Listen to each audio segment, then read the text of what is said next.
Actually in Owens.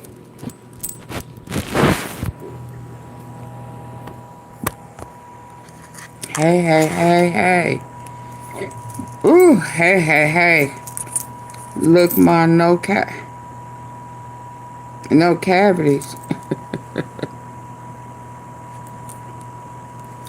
What's happening, good people? Long time no see or hear. Where y'all been hiding? Oh, excuse me. So it look like here we go. Yes, ma'am. Here we go. I need to hear it. I didn't hear it. I want to hear it. And we're going to react together. I need to know. Was this some baiting and switch? I miss y'all too. Thank you, Southern Queen. Southern Queen. Yeah, I went on, hey, Pete. I went on vacation. Hey, hey, hey. Let's check it out, y'all. Yeah, I had to get away for a minute. I had to go and be loved on and show some love. You understand? And I just got back. And y'all already know. I'm tired, but I ain't tired. I'm tired. I am tired though. So let's listen, because I haven't paid much attention to it. This is the first time I didn't go live like any other time. I leave and go out of town. I still go live, but this time I didn't. Thank you. Oh, hold on. And Lord, Specs. Hey, Specs. The big ups. And I hope I ain't gonna have no thumbs up problems today. But let's go. I ain't gonna waste no time. Let's hear what she had to say. I really want to know deep down inside,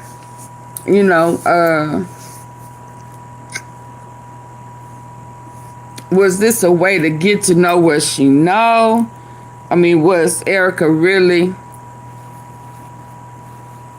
was she playing in her face?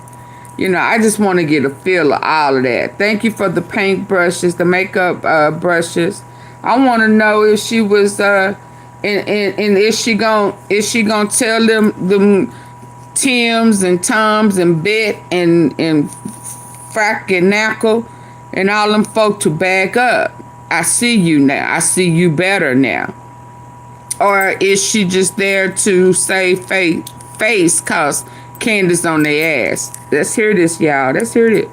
Shabbat shalom to everybody back at home. Happy Hanukkah to our greatest friends and allies. And, this is a good time to mention that Israel does have a right to defend itself. Tucker Carlson is Adolf Hitler. And TikTok does need to be purchased by the Mossad. It's just how I'm feeling today. I am not different. Maybe you are different. Welcome back to Candace.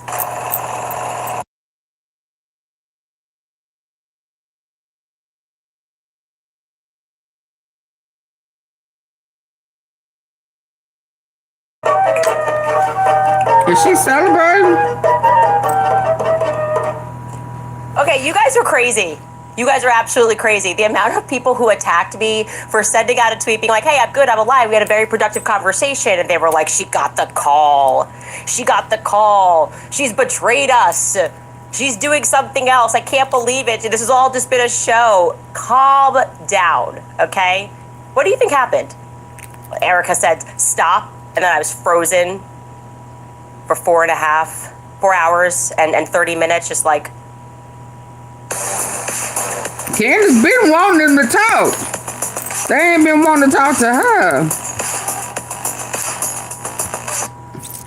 as I just put all of these talking points into my head. That is not what happened. She really forced that hand. You asked me. I am basically akin to Kanye West. I never felt more seen than when he tweeted a lot of years ago, just fired my manager because I realized I can't be managed. That is me. That tweet right there, I was like, oh gosh, yes, Kanye, that I get this. Okay. Nobody is changing their mind anything. How ridiculous would it have been if I'm doing all of this, investigating, asking all of these questions, and then Erika Kirk offers to answer some of these questions, and I'm like, no, I'm not going to go. I can't betray the people. I don't want any answers to the questions. I just want to ask them. No, this is the entire reason we are doing this. We've been looking at the situation going, why can't Turning Point USA just answer basic questions? I can tell you guys that yesterday, for 4 hours and 30 minutes, there were no rules. They said you can ask us anything. Who is they? You want, anything that's on your mind, which I appreciated. And some of you guys are thinking, who is they? Who is they? Okay. It's the Jews, obviously. Just kidding. It's Justin Strife. Justin Strife was in the room, which is Justin Strife and Erika. George joined me just for the beginning portion of the conversation because he had that thing going on that I told you on the 15th all day. He was in a conference.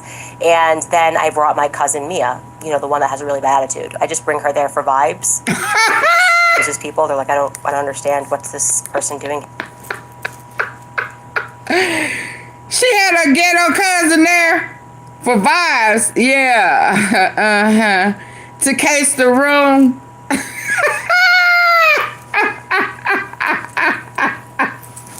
For a little protection. Yeah. The ghetto cousin. Yeah, you gotta have one. Absolutely. She's nobody's fool. I can dig it. I dig that. Yeah. You do gotta leave, but your ghetto ass cousin. Yeah. And you gotta have a Ray Ray. Yeah. Yeah, in a June bug. Yeah, absolutely. Let's go. Which is Justin Strife and Erika. George joined me just for the beginning portion of the conversation because he had that thing going on that I told you on the 15th all day. He was in a conference. And then I brought my cousin Mia, the one that has a really bad attitude. I just bring her there for vibes. I think it just confuses people. They're like, I don't understand what's this person doing here. And the reality is she's like always just listening to Cardi B music.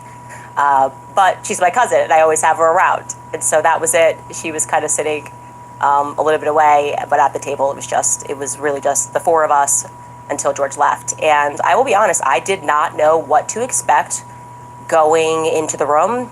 I did not know if they were going to be open. I didn't know what Erika's energy was going to be like, if it was going to be more of an argument, if there was going to be legal threats. She changed the eyes. You guys were telling me not to drink water, so I didn't drink water. Well, I brought my own water, but I didn't drink that water too. It was a lot. There's a lot going on. Okay. Thank you for the makeup brushes. The conversation started with Justin Strife very sensibly saying, what are we looking to accomplish here? 10 naturally What is the actual aim of this conversation? And he was pretty clear, and Erika was very clear, that they were sort of most upset with obviously a bit of a fever pitch, when I tweeted that it was a godforsaken company and people should not give money to it. And I have to own that. That's aggressive. That is actually aggressive in the retrospect. I was very frustrated.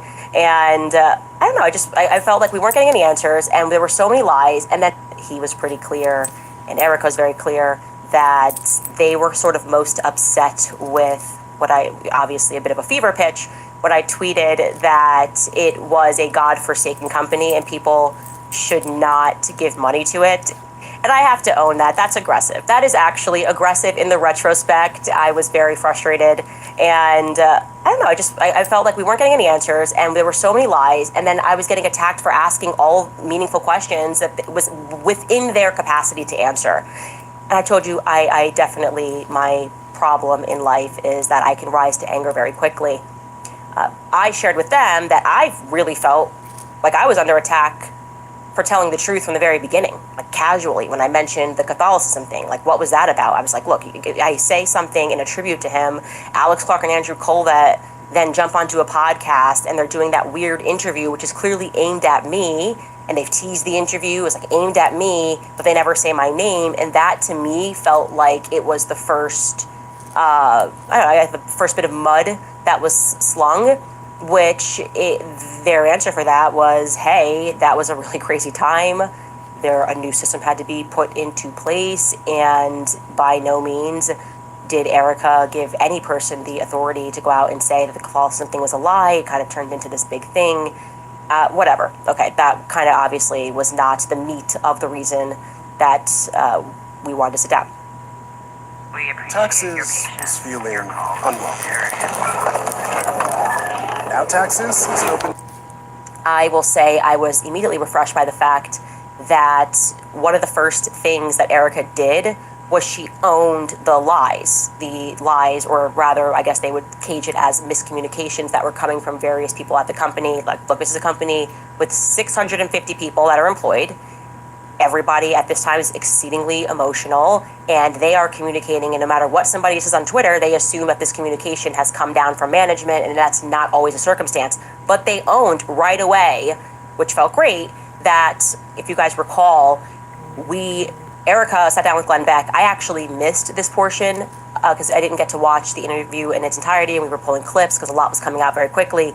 But there was a portion that was going around that was viral, and it was Erika saying that she had Charlie's phone and that Charlie never texted anybody the night before saying that he thought that they were going to kill him. And that obviously reflected poorly on me because I was the one who said that he did, in fact, text multiple people the night Wait, before. what? And then I went on Jimmy Dore on Friday, Jimmy Dore's show. This portion, because I didn't get to watch the interview in its entirety, and we were pulling clips because a lot was coming out very quickly.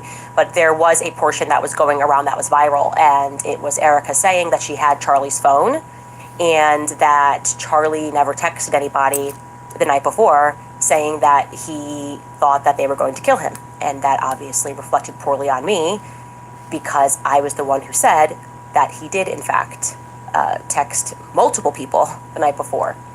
And then I went on Jimmy Dore on Friday, Jimmy Dore's show, and I clarified. I said, Andrew Colvett told me specifically that he was one of the people that received this text message. Mm-hmm. So I got that first person. I didn't get that from a source. I got that directly from Andrew Colvett. And so you didn't know that? Somebody who had access to Dan Flood's communications said that Dan Flood similarly received a text message. They owned that right away and explained. Erika said that she has Charlie's phone. She's looking at his iMessages, and it turns out that he, like everybody else, communicates on Signal, he communicates on Telegram, and that those when she heard me say that, they then went and looked, and yes, that what I said was true. Andrew Colvett received a message and Dan Flood. So is Erika gonna come out and say yes, it was true? I mean, are they gonna get away with not having to own yes? What Candace has been saying is true. A miscommunication. I didn't know. Well, then you shouldn't have opened your mouth. Why didn't you know that your husband was communicating on more than just his phone? I mean, did Candace ever say it was on the phone?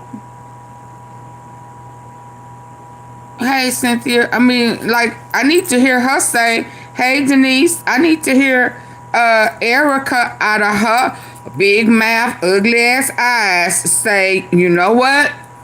You know, I was telling Candace to stop. She has been doing an amazing job. A lot of stuff that she has been saying, I had no idea was going on. I was out of my zone. I was just, you know, I lost my husband. I guess I was losing my mind. I had no earthly idea. She's been doing an amazing job. She's been filling in. You know, I owe her a big thanks. She's been filling in for me. I need to hear that out of her mouth with them same ugly ass eyes, as in the same tone that she had when she said stop. Yeah, them Chucky Bride contacts. Put them hoes back in your eyes and come back and apologize with them same contacts on. Yeah, I need that. Yeah. Received a message the night before. Now, they asked me if I had actually, like, a concrete communicates on Signal, he communicates on Telegram, and that those when she heard me say that, they then went and looked, and yes, that what I said was true. Andrew Colbert received a message the night before, and Dan Flood received a message the night before. Now, they asked me if I had actually, like, a concrete copy of what Dan Flood got the night before, and I said no. Somebody told me what it said, which was almost exactly what Andrew said, which is they're going to kill me. Andrew did not know who they were, that he was referring to were, but they clarified that the message that Dan Flood received said the left is going to kill me. So I can't confirm that one way or the other. I have to trust them on that because I did not see that concrete message. I was told that it said they. Now, obviously, we discussed the moment, and I'm laughing here because you TikTokers are actually out of control. You guys are going to be the reason that Israel gets TikTok because you guys are acting a fool all the time. And the videos were so hilarious of you guys mocking the Barry Weiss interview. It's great. It's good to laugh at ourselves. And Barry Weiss is always worth laughing at. But I was sort of like, hey, I felt name-checked by the podcaster, Candace Owens, this obvious setup, and then asking me to stop. And it's interesting to hear Erika say that the reason she didn't ask me to stop in the beginning because she was actually learning things from the show. She was actually learning things, and that I think she similarly felt that Barry Weiss was trying to create a moment. Obviously, it's who Barry Weiss is. It's the Zionist lobby. She's trying to right perceived wrongs because I'm against her side. That does not surprise me. That's kind of why Barry Weiss exists. That's the reason they put her at CBS, is because she's just committed to hey, Miss Dior, stacking the audience with people that are going to present the pro-Israel cause and talk about anti-Semitism and talk about like crime being on the rise. It's kind of an embarrassment, but I actually do accept that. And I should also clarify that Barry Weiss obviously picked those questions. They were not random, like I told you. It wasn't like people were coming to the mic and it was an open mic and they didn't know what they were going to get. It was all very much planned by Barry, but Erika said that she knew the general idea, like they were going to mention me and mention the conspiracies, but she was not given that specific, the podcaster, Candace Owens, question. So I think that's fair to clear that up. Now, I did not at all recant any of my suspicions, and I understand people disagree with me about particular people at Turning Point USA. I communicated what I communicated in front of the whole world. My skin crawled after I spoke to Terrell Farnsworth, the person who took the cameras down. He lied to me several times. I explained to them, which felt good to have that direct communication, how Terrell lied multiple times, and that I did not understand why he was there that day. They echoed what he said. They defended what he said, that they were trying something new that day, that they typically live stream, which is what Terrell said. They typically live stream, and I said every college event. Well, they said, well, yeah, they live stream the events that are tour stops, but they don't live stream like the outside prove me wrong type events. And that was something that was new, and it required Terrell. And I said, even if that was all real, if that was all true, I still didn't feel good about the conversation that I had with Terrell, and I can't ignore my gut about the many little lies that he told. I thought the video he recorded was weird. I know he comes from a very powerful family. I personally do not trust him. And I obviously do not like the fact that I said, Tyler Boyer lied about this thing and said, came up with an excuse and said, well, Terrell was asked to take the camera down. That's the reason, he said on Twitter, because the police wanted him to take it down and secure the footage. And I said, I know that's not true. And they said, well, after all of that, after he took the cameras down, there was a police officer or Fed, whoever it was, that spoke to him and asked him to secure the footage. Well, that makes sense, but it's not a reason for why he took it down immediately. It makes sense that as you're investigating, you're going to say, who's got the footage? Let's lock it down. But it didn't make sense to me that Tyler Boyer lied about it. And I don't trust Tyler Boyer. And that is never going to change. Similarly with Rob McCoy. He makes my skin crawl. I can't explain it. I look at him absolutely. And he's a bad person, and nobody can make me feel one way or the other about that. He's a pervert. I'm surprised to Y'all learn, get the likes up.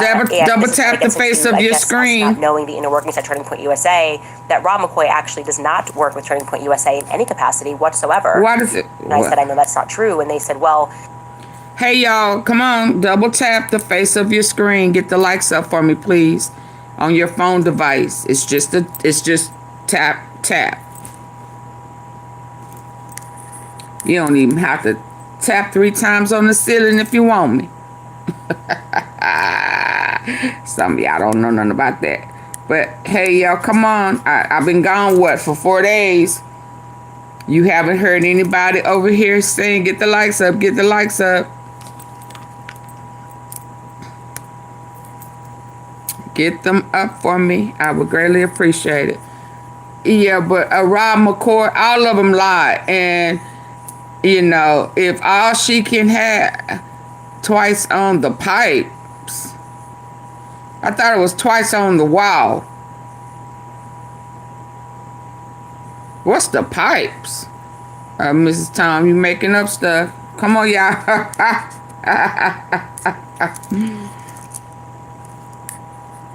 Come on, Candace. All Erika did was make excuses. Sound like so far. Let's go. Lied about this thing and said, came up with an excuse and said, well, Terrell was asked to take the camera down. That's the reason, he said on Twitter, because the police wanted him to take it down to secure the footage. And I said, I know that's not true. And they said, well, after all of that, yeah, after he took the cameras down, there was a police officer or Fed, whoever it was, that spoke to him and asked him to secure the footage. Well, that makes sense, but it's not a reason for why he took it down immediately. It makes sense that as you're investigating, you're going to say, who's got the footage? You know, let's lock it down. But it didn't make sense to me that Tyler Boyer lied about it. And I don't trust Tyler Boyer. And that is never going to change. Similarly with Rob McCoy. He makes my skin crawl. I can't explain it.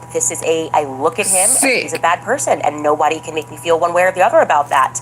I was surprised to learn, and this is kind of gets into, I guess, us not knowing the inner workings at Turning Point USA, that Rob McCoy actually does not work with Turning Point USA in any capacity whatsoever.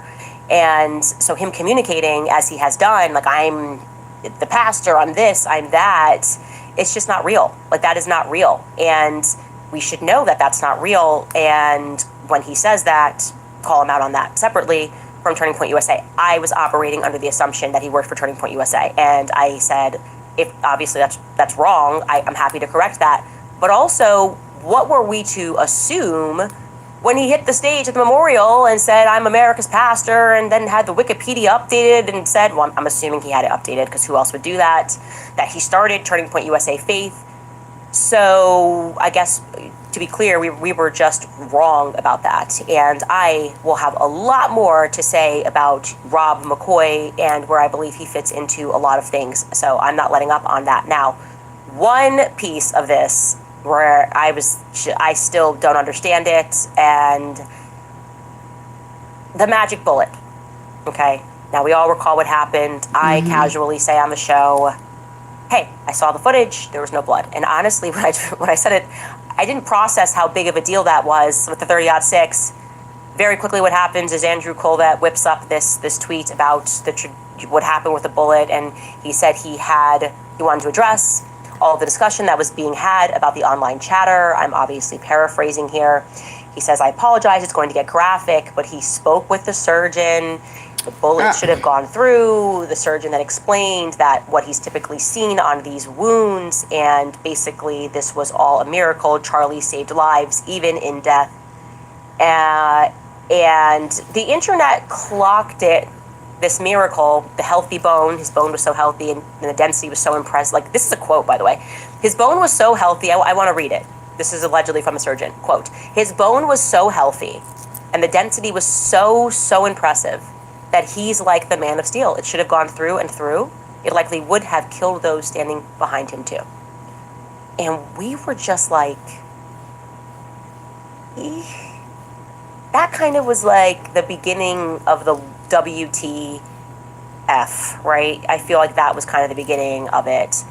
And immediately people in the comments responded to Andrew, and he said, this individual said, this post is so fake as it would violate HIPAA. Like, there's patient privacy. You can't just call up the surgeon.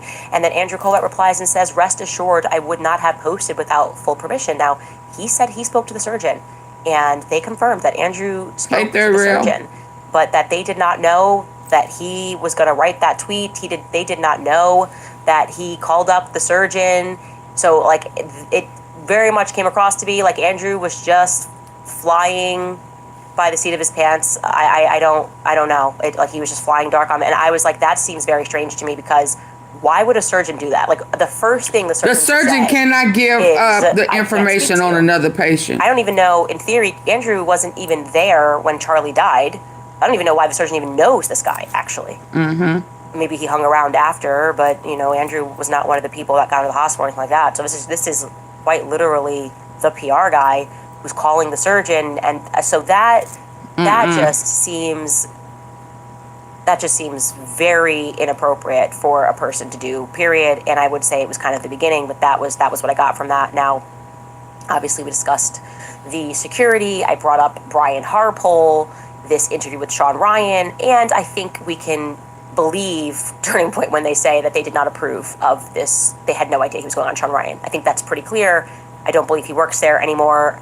So that was kind of him, just getting out there and perhaps trying to rescue his own reputation. And I think that only made his reputation worse, actually, because people rightfully sensed that he wasn't telling the truth in that interview, that he was being cagey, that he was saying things that didn't make any sense. Again, you I didn't think so, Mrs. Tom. Like Brian Harpole, that with enough performance, he can sit down and you're just going to convince people that this is real and this is and Erika wasn't there. Are out of control. They will check. I mean, can the surgeon speak to who's there if he's married? I mean, who did the guy tell him he was to Charlie? I mean, yeah, that she could sue.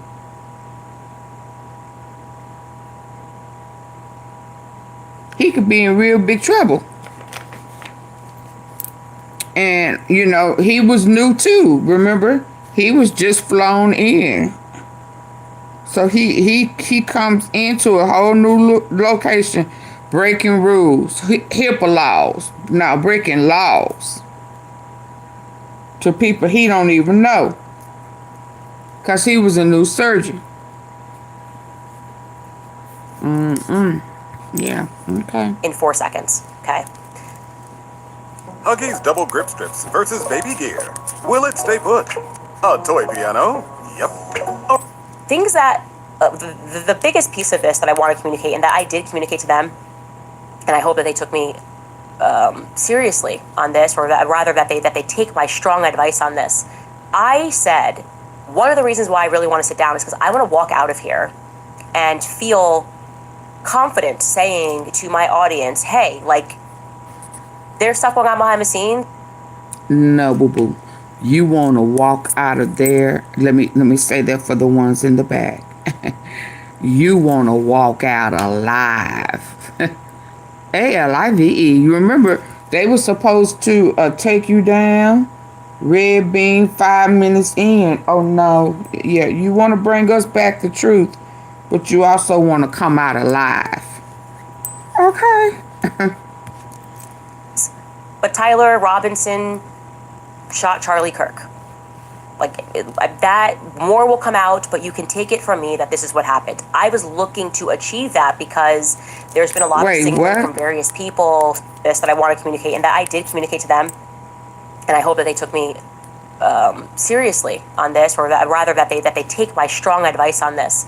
I said, one of the reasons why I really want to sit down is because I want to walk out of here and feel confident saying to my audience, hey, like, there's stuff going on behind the scenes, but Tyler Robinson shot Charlie Kirk. Like, that, more will come out, but you can take it from me that this is what happened. I was looking to achieve that because there's been a lot of signaling from various people, some people who are experts, some people who have been involved in cases, that there's obviously going to be stuff that the public does not have access to. And so it is at least plausible that they have seen very clear footage that we've been asking for of Tyler Robinson getting up there and taking the shot. Like, they have access to UVU cameras. So I was hoping to hear that. And I said that I want to hear why people feel so confident at Turning Point USA that Tyler Robinson is the guy. And at this point, they elected to call the lawyer, like, you know, their lawyer who is involved in this case, one of the lawyers that's involved in this case. There's always a team of lawyers, especially for something like this. And what I got from the lawyer did not make me feel that Tyler Robinson shot Charlie Kirk. It did not make me feel confident that he didn't or did shoot Charlie Kirk. I was very surprised by this. He spoke a very long time. I asked, can you share with me what it is? And I said, when you share this with me, I will not say what that thing is. If we want to protect the integrity of the case, I'm not gonna. If you say we've got the footage of him taking a shot, I promise I won't say that to the audience, but I will communicate to them that you have something that is solid. And no, to the exact contrary, this guy effectively said, not effectively, he said that they have nothing. Oh wow! But the affidavit. Okay, so what we have seen is what they have. What is being discussed publicly, you are this Charlie, he didn't do it. It's like what you read, his messages that don't have any dates on it, Tyler Robinson writing out everything in the clean alibi, that's what they have. And what he explained to me was that that's the affidavit stage, that's where it's at. And then what takes place now is the investigation is ongoing, right? So right now they're looking for more information, and once investigators that came from Cash Patel. Obviously footage, and that is why they might feel that, we're definitely gonna get this prosecution. But the reality is they don't actually share that information with the victim. They don't share that information with Erika. They don't, in this part of the process, they will not know what investigators have discovered. This is what the lawyer told me until May. Okay, they have not seen anything that you have not seen, is what I want you to know. So, with that in mind, I'm sitting here going, why are you signaling, why do I feel like the public's being gaslit on this? There's been nothing that's convincing. There are so many commentators who have gone out and said to you, it's overwhelming, the evidence is overwhelming. The text messages that don't have a date, that don't even sound real, that's overwhelming. That to me feels really fake and gay. I really do want to say that to every commentator that is out there trying to tell the public and insist that mean that the real shooter getting away. You're actually just being dishonest. And I offered that a more honest way to communicate would be to say, we think he's involved. We feel strongly, I've said that, I think he's involved. We are very hopeful that throughout this investigation, we are going to get that concrete thing. And that's where we're at right now. That's just the stage that we are at. That is not what we are getting from them. That is like, I just feel like that's really important to let you guys know. Let the gaslighting stop. They have what you have, okay? There is nothing else. They are in an investigative stage. Erika has been named as the victim. They will know more in this May hearing, which is the probable cause hearing. That's what the lawyer told me, it's probable cause hearing, and that's when they will see the evidence. That's when they get to present the evidence, why they are gonna stand there before a judge and be like, yes, we need to move this forward. It's not just an affidavit. We're not pulling together scraps. We have concrete evidence. Until then, okay, until we all get on the same page and understand what else they have, I am very confident stating the opposite of all of my, I guess, well-paid peers, in that I don't believe that Tyler Robinson pulled the trigger. I don't either. And what I also said to them was, and I said this in front of the lawyer, because I don't know why I'm like this. I was like, you might need a new lawyer. I was like, because this person's trying to sell to you that this is solid. One of the rules that me and my husband have is that if you have a lawyer that tells you, like, you're 100% going to win, it's very clear that you're going to win, you need a new lawyer.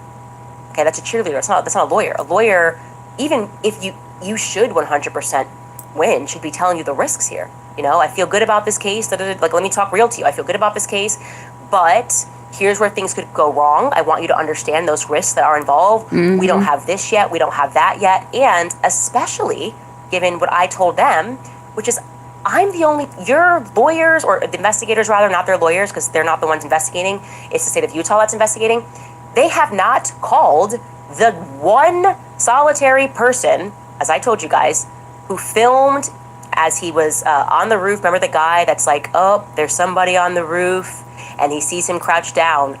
I said, I spoke to that person, and his testimony would be devastating to your prosecution.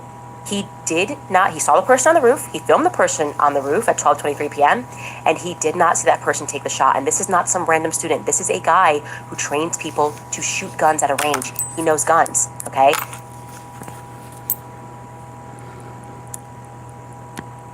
They full of crap. And what about the guy in all black? Did not see that person take the shot. And this is not some random student. This is a guy who trains people to shoot guns at a range. He knows guns, okay? He said what he saw was a smaller gun. He said that this person was dressed in black tactical gear and there was no recoil. That's devastating. That was what the take the shot. And 911 call. This is a guy who trains people to shoot guns at a range. He knows guns. Okay, he said what he saw was a smaller gun. He said that this person was dressed in black tactical gear and there was no recoil. That's devastating. That would be devastating to the prosecution, and yet investigators haven't reached out. Now they offered back. Well, maybe they haven't reached out because they have an even clearer video. And that's true. That's actually a good rebuttal. They're like, we don't even have to talk to this guy because the video will speak for itself, and we saw what we saw. Okay, but wouldn't you still want to speak to the other guy so you could prepare? I don't know, to question him something. I don't like that this investigation is going on, and I feel as though I spoke to more people than they have. Both of the people who filmed videos that day told me that they weren't reached out to. So I don't understand what's happening here. I don't understand the confidence, I guess, is the best way to say this. I told them I do not understand. Because they are part of who took him out. Another really big thing that happened was they brought me Mikey's call logs, okay? They brought me Mikey's call logs, and that is why I said this was a productive meeting. There is no other way to say it. I asked every question, and they came with the paperwork to show and to answer and to explain certain things. Also, which was, I thought, actually kind of sweet, that I guess I did on the previous show. I was like kind of looking at things into Mikey, and I couldn't find him. And someone said, I think Mikey's not his real name. They thought it was his middle name, actually. And I just assumed, okay, well, maybe he's using his middle name, and that's why I can't find him. But Mikey really wants you guys to know that is his real name, and it is his real name. I found out shortly thereafter that they were confusing his middle name with, they thought it was switched. Michael is his real name, just to clarify that, because I realized I actually didn't go back and clarify that. But Mikey's call logs, big piece of this, okay? I'm going to, I guess, jog your memory on what Blake said about Mikey that day, and then I'll tell you what actually happened, because I don't think Blake has that great of a memory, okay? Hey, y'all, come on, double tap the face of the screen. I appreciate y'all coming in and listening with us. But I need for you to double tap the face of your phone. It's just 2 taps. It's free. It don't cost you nothing. You won't be billed for nothing later. It's just like that.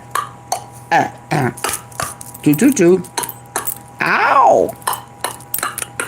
It's just, come on. Can I get about 50 people just to double tap their phone? Or if you're on your computer, there are 3 dots at the top right corner.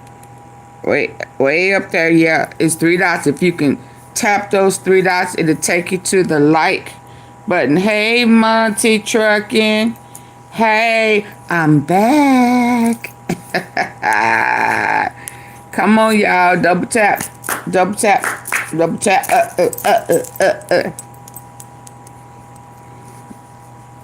And rest in peace, condolences to Meathead from Archie Bunker. He used to be married, I think, if that's the same one, to Penny on Laverne and Shirley. Or was she on Happy Days? Penny Marshall, I think. Yeah. Okay, are we double tapping? Come on, y'all, so I don't have to keep stopping. Hey, take a listen. Skechers has the perfect holiday gift for everyone. Hands-free Cozy Fit Skechers Slip-ins. It's a hands-free holiday with Skechers Slip-ins.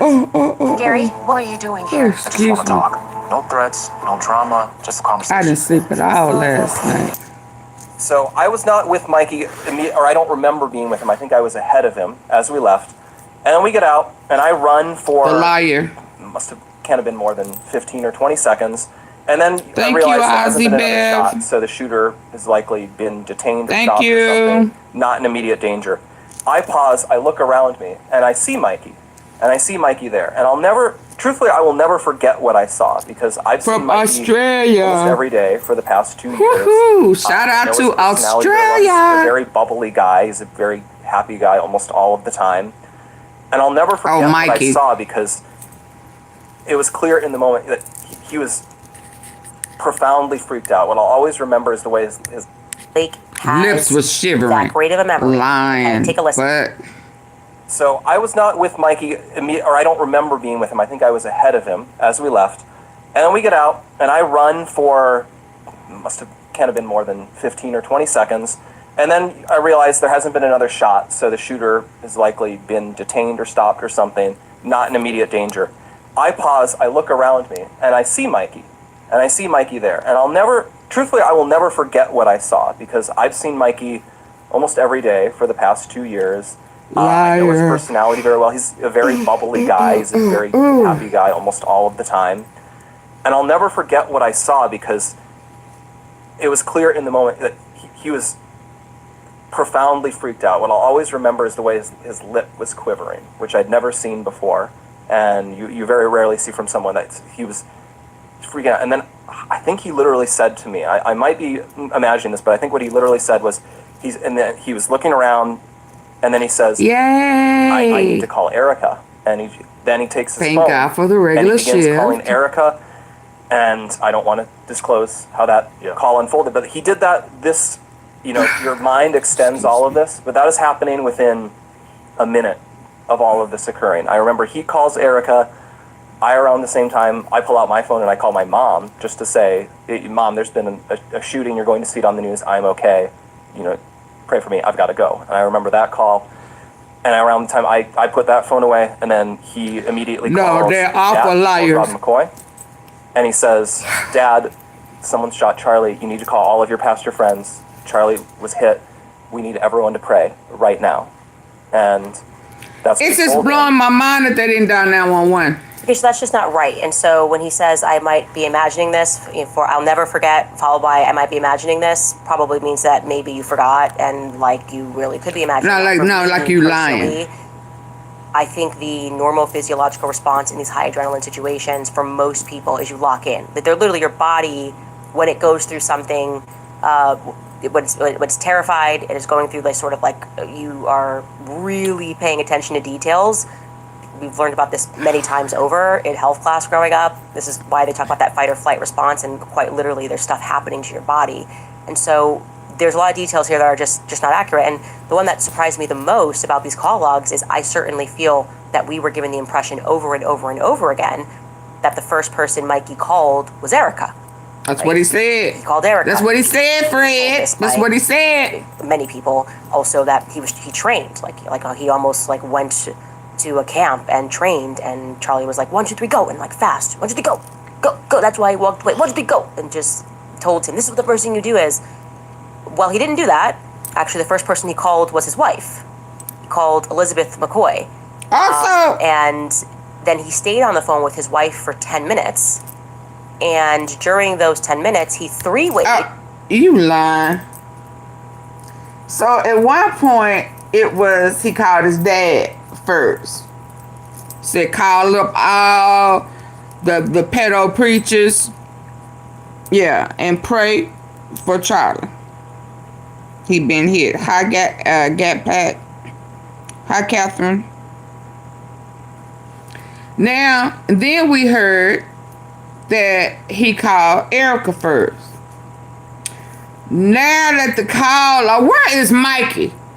Where is Mike? Little Mike, Big Mike, Mike. Where he at?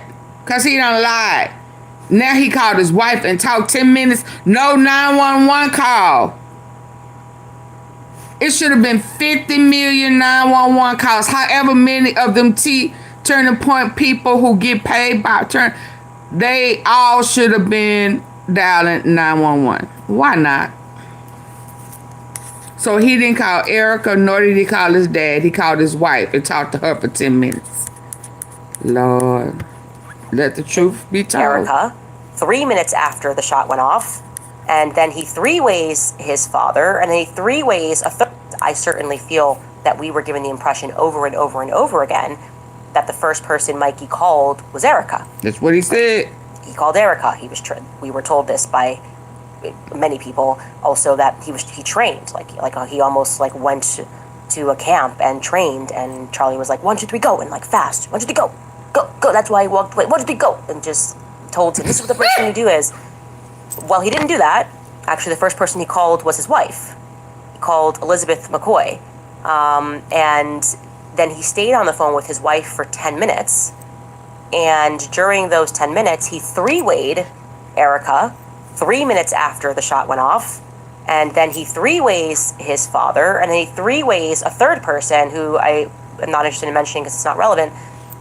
This is Danny McCoy, by the way, is his brother that's in the military, but that's before the shot goes off. Charlie Kirk shot goes off. You know, I have that in detail. Charlie's brought to security. Mikey McCoy calls his wife. They will stay on the phone for 10 minutes. Okay? In that same minute, because we know this, because Blake Neff has given us his call log to his mother, Blake Neff called his mom. His call with his mother lasted 45 seconds. So we're assuming it went to 12:25. It very well could have stayed in 12:24, depending on the millisecond. Blake Neff ends that phone call with his mother. Mikey McCoy, after the phone call with his mother ends, adds Erika to the phone. Okay, so that when he was recapping and he's like, oh, his lips quivering and he's like, I gotta call Erika. Lies. And then I called my mom. That's not right. That's just not right. Okay, Mikey called Erika after Blake Neff ended that phone call with his mother. If call logs are to be believed above, human testimony. Mikey McCoy then drops Erika from the phone call 2 minutes later, and then he adds his father to the phone call. Again, he is this entire time on the phone with his wife, okay? And then Mikey McCoy ends his phone call with his father. He does call another person who I'm not mentioning because it's just not relevant to anything, not a character in this story, rather. And then he ends the phone call with his wife, and then a minute Jackie, later, Samantha. his brother calls him back, and they stay on the phone for 10 minutes. No I did not get 911 this call. from everybody speaking about this Mikey McCoy call log. I know that you guys did not get this. I did not get this. I don't know why she was disappeared from this. Like, you could go, look, the wife wants privacy. No, she was main stage at the memorial, has been, I would say very involved in a lot of this kind of, I think it's very close that she's close with Erika. They went on the vacation together, so I don't get this disappearing act. I found that to be like, okay, but they were forthcoming with it. That feels good. That feels good, guys. Like, wow, we don't have to guess. Now we have solid answers. And like I said, when you come out and give solid answers and you're not weird and calling people names and saying all this stuff, it allows people to go, okay, I feel a bit more like we can trust this process because we have communication. That's the reality. And so I wanted to update you with that. Also, another thing that really, I think, surprised them and I think surprised me is getting back to this Hamptons retreat. The thing about the Hamptons retreat, and I communicated this with them, that makes me so This is absolutely disgusting. Only uncomfortable God is how Almighty many knows the little truth. lies were told. He's I think I've been clear about that. Like, Seth Dillon definitively pressed Charlie at this event. Whether What makes it disgusting? It was in a hypothetical, to you? But he got fired up in the hypothetical. The conversation. Of Charlie discussing, potentially tweeting something against Bibi Netanyahu. It did lead to this firecracker moment. Again, this is one of those things where I go, why am I always being hung out to dry for telling people the truth?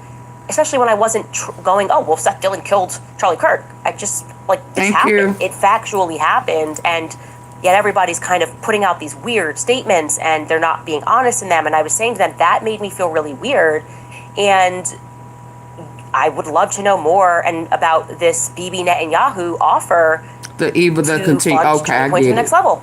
At which point, Erika said she was not aware of that happening. She was unaware of what? It's totally possible that was kept in. And I communicated this with them. That makes me so uncomfortable is how many little lies were told. I think I've been clear about that. Like, Seth Dillon definitively pressed Charlie at this event. Now, whether it was in a hypothetical, which it was in a hypothetical, but he got fired up in the hypothetical of Charlie discussing, potentially tweeting something against Bibi Netanyahu, it did lead to this firecracker moment. Again, this is one of those things where I go, please hit the like button, y'all. Double tap. Hung out to dry for telling people the truth. especially when I wasn't going, oh, well, Seth Dillon killed Charlie Kirk. I just, like, this happened. It factually happened, and yet everybody's kind of putting out these weird statements, and they're not being honest in them. And I was saying to them, that made me feel really weird, and I would love to know more and about this Bibi Netanyahu offer to fund Turning Point to the next level. At which point, Erika said she was not aware of that happening. It is obviously totally possible that that was kept in the business lane of Turning Point I USA. thought he told her everything. But I'm certain, I said, I am absolutely certain that I did not get this from an obscure source, that Bibi offered to fund Turning Point to the next level. And it was part of my frustration with that sit down with Alex Clark, where Andrew said, oh, there was not $150 million, that's made up. You know, I told them, Andrew Colvat was my source. Andrew Colvat told me, verbatim, that Bibi Netanyahu offered to take Turning Point to the next level and that Charlie turned that money down. So I said, there's a bit of a predicament when I'm being like lambasted by all of these voices and people that are attacking me and these paid campaigns. And when I say paid, yes, okay, actually have the names of people. Different ways they're being paid. Some are being paid by PR firms. Too many are being paid by Prager University, which is upsetting to me because I know Marissa and it's just dirty. But it's especially crazy when people are calling it a conspiracy when I share things that are told to me from the spokesperson of Turning Point USA. Okay, that's weird. And yes, they were forthcoming, and nobody's ever denied this, so this was not on our list of lies about the fact that Bibi Netanyahu did call him. Okay, that did happen. Bibi shared that, by the way. Our source for that could have just as well been Bibi Netanyahu. And not a lot of clarity on, I don't know, why some people think he didn't make this offer, and why definitively 3 different sources who would have knowledge of this confirmed to me that Bibi Netanyahu did indeed make this offer.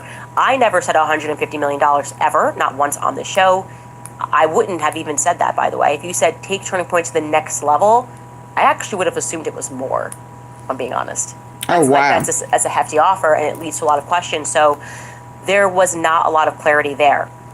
So Erika don't know as much as she always try to act like she do. Like, I know, my husband told me everything.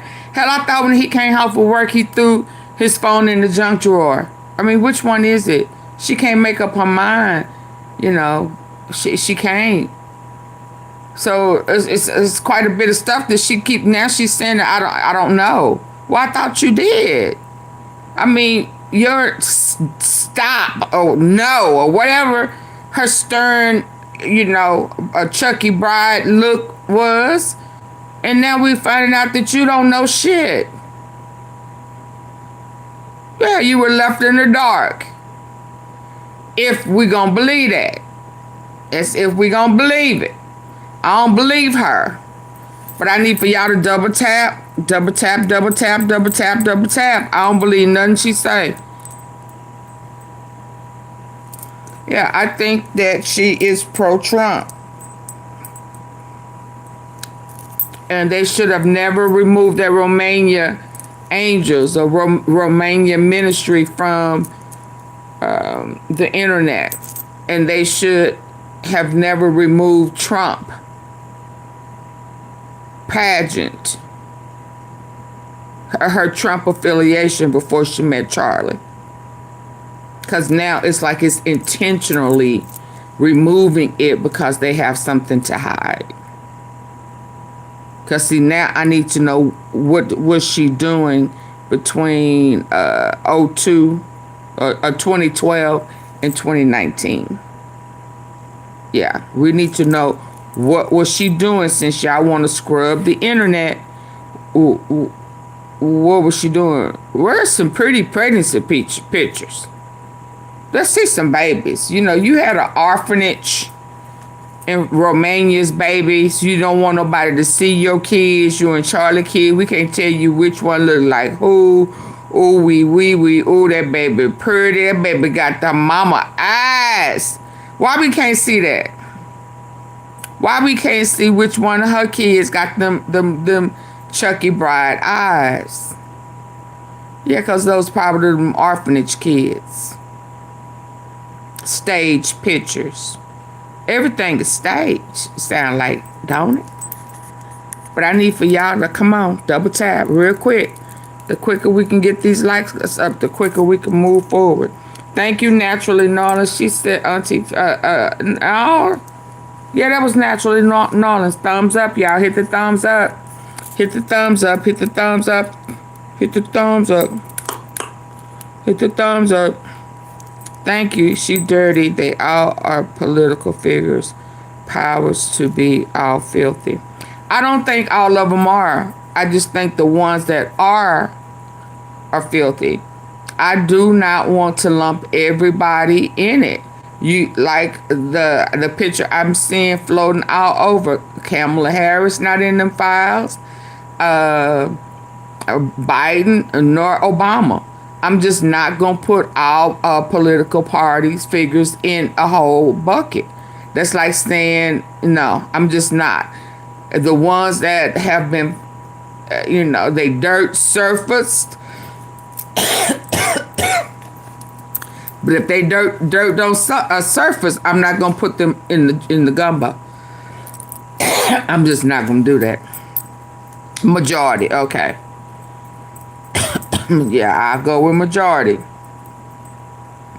But I'm glad to know that it's at least 3 of them that did not entertain with the playing with them kids, not in them files.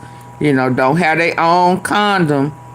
5 butt gloves, all that crazy stuff in a teenager laying sideways on the passed out on his desk. That's the craziest shit ever. Locked in this meeting when people online were another round of debunking the Egyptian planes. I want to be very clear.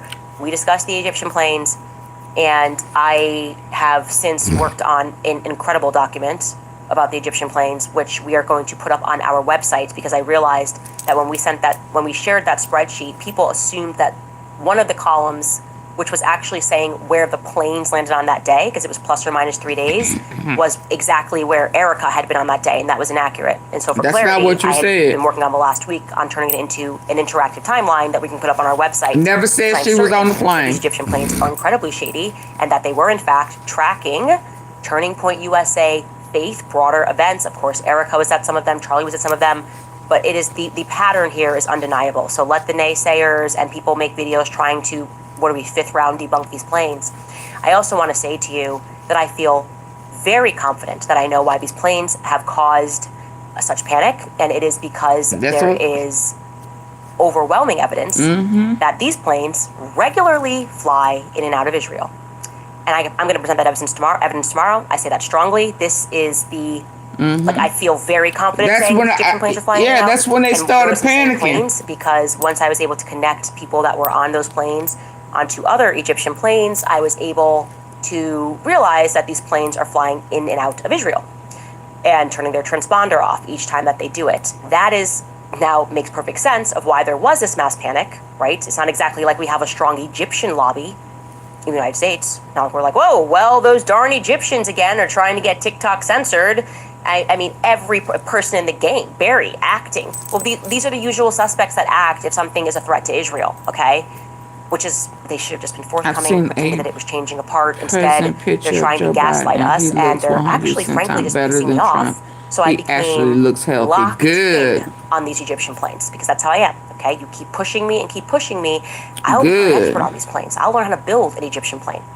And the reality is, like I said, tomorrow I will show you how these planes tie back to Israel. And there's no disproving this. More on that later. We'll be right back after. 11 people was on the ground from Israel.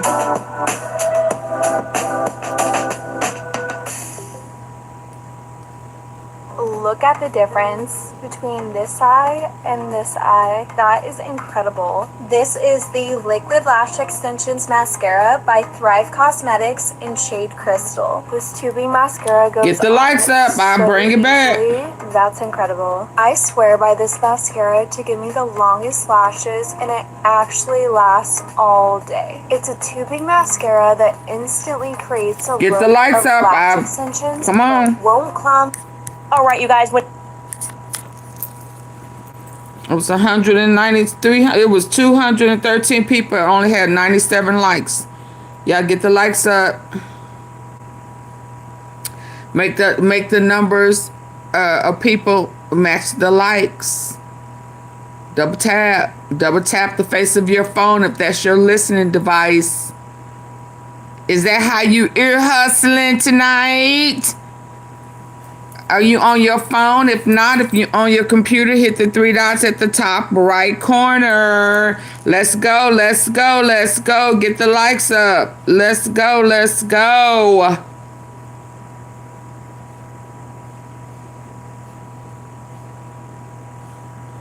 And subscribe to the Tea Palace.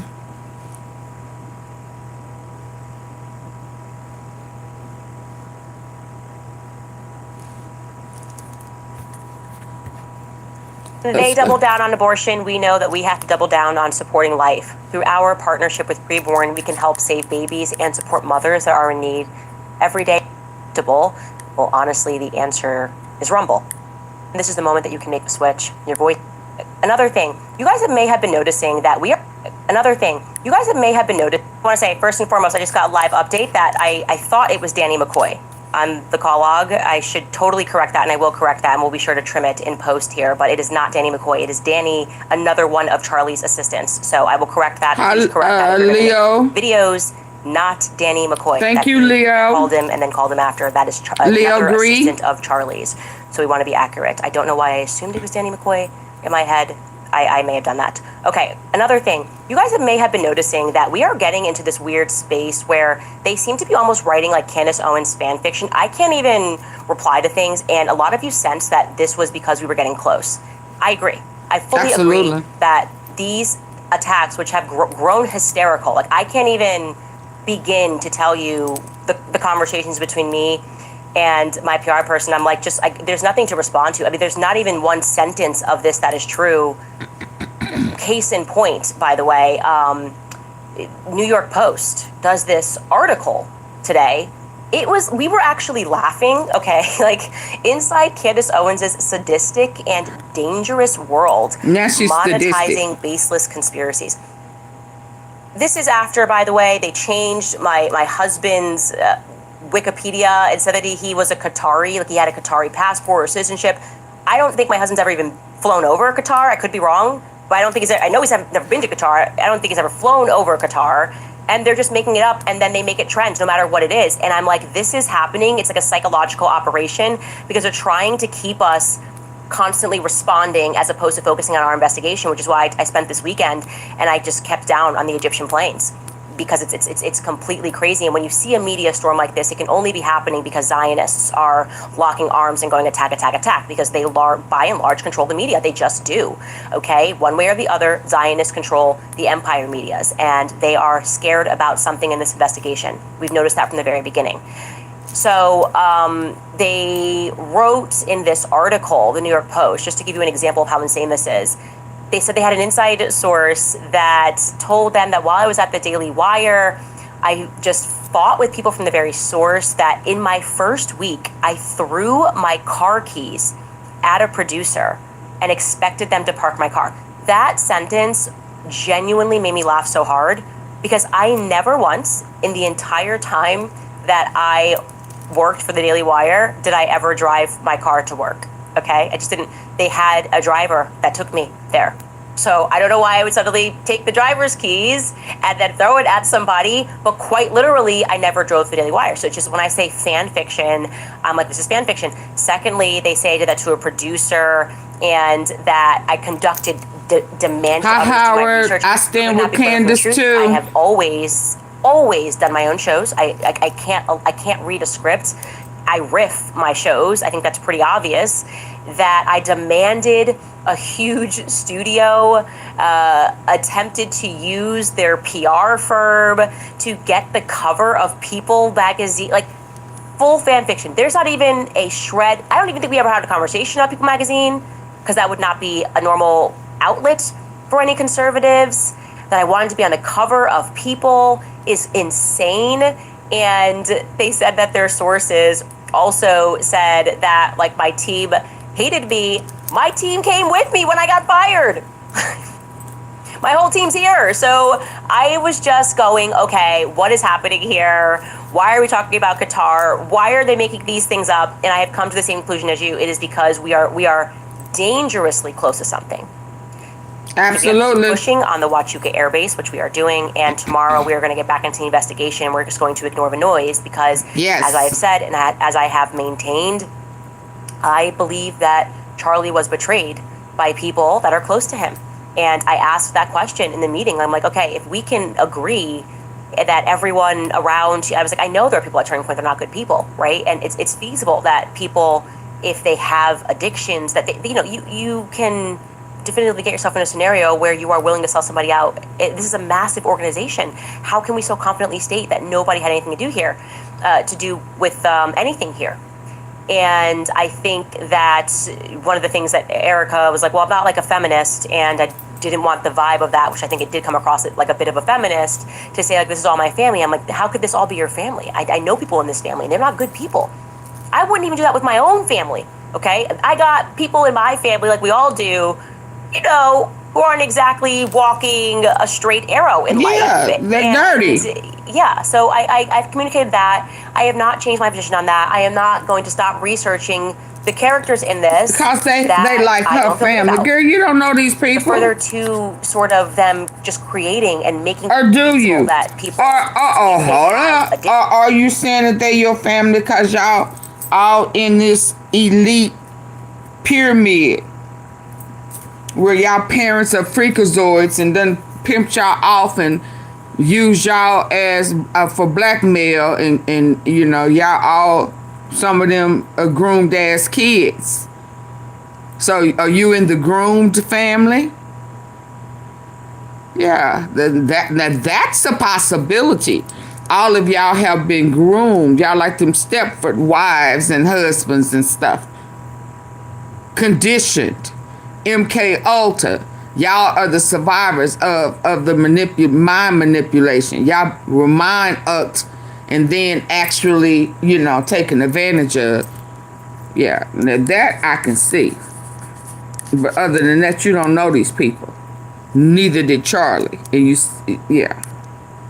That you can definitively get yourself in a scenario where you are willing to sell somebody out. This is a massive organization. How can we so confidently state that nobody had anything to do here, to do with anything here? And I think that one of the things that Erika was like, well, I'm not like a feminist, and I didn't want the vibe of that, which I think it did come across like a bit of a feminist, to say like, this is all my family. I'm like, how could this all be your family? I know people in this family, and they're not good people. I wouldn't even do that with my own family, okay? I got people in my family, nice, we all do, who aren't exactly walking a straight arrow in life. So I've communicated that. I have not changed my position on that. I am not going to stop researching the characters in this that I don't feel good about. But further to sort of them just creating and making things up, Tim Pool has now gone out and extraordinarily claimed that I have the same security as... Is this him without that hat?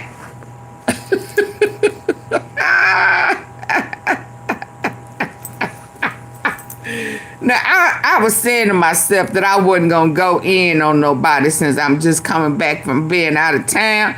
Chill, AunTeaFee, chill. Don't come back on ragging folk and stuff. But I know this is not the maniac, the psycho, the powwow pool tool, that is all up and down, all the way around, lying, scheming, and beaming. He really beaming. Candace. I know this ain't him. This is not, baby. No, baby. He got a whole driveway.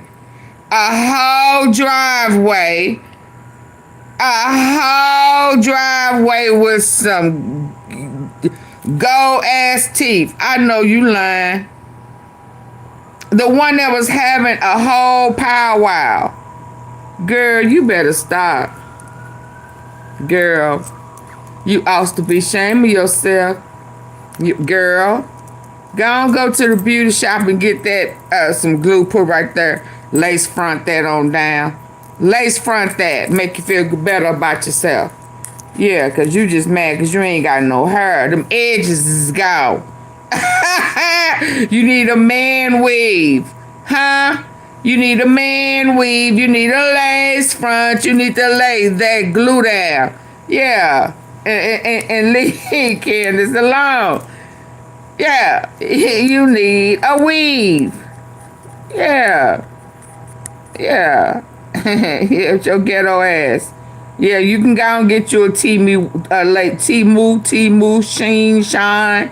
Yeah, get you one. As Charlie Kirk. Stop and trying I'm to a compete fraud, with a and woman. Actually, I have the exact same security. You will recall that Tim just said a week ago that I have no security. Okay, this is Tim Pool a week ago.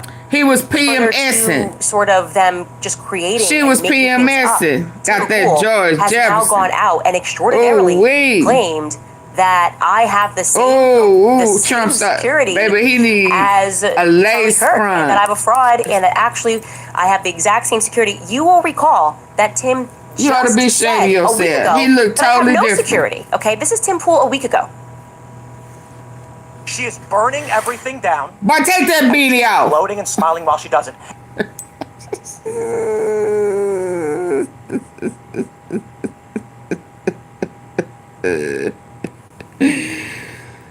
You look like a boy here. You look like you a male here, baby. But when you take that cap off, you look like Sham Ham. That is not true. You ought to be ashamed of yourself, Sham Ham. And brush your teeth. Nasty ass mouth. Yuck. Oh, you ought to be ashamed of yourself. You do not look the same. You got your girl smile on here.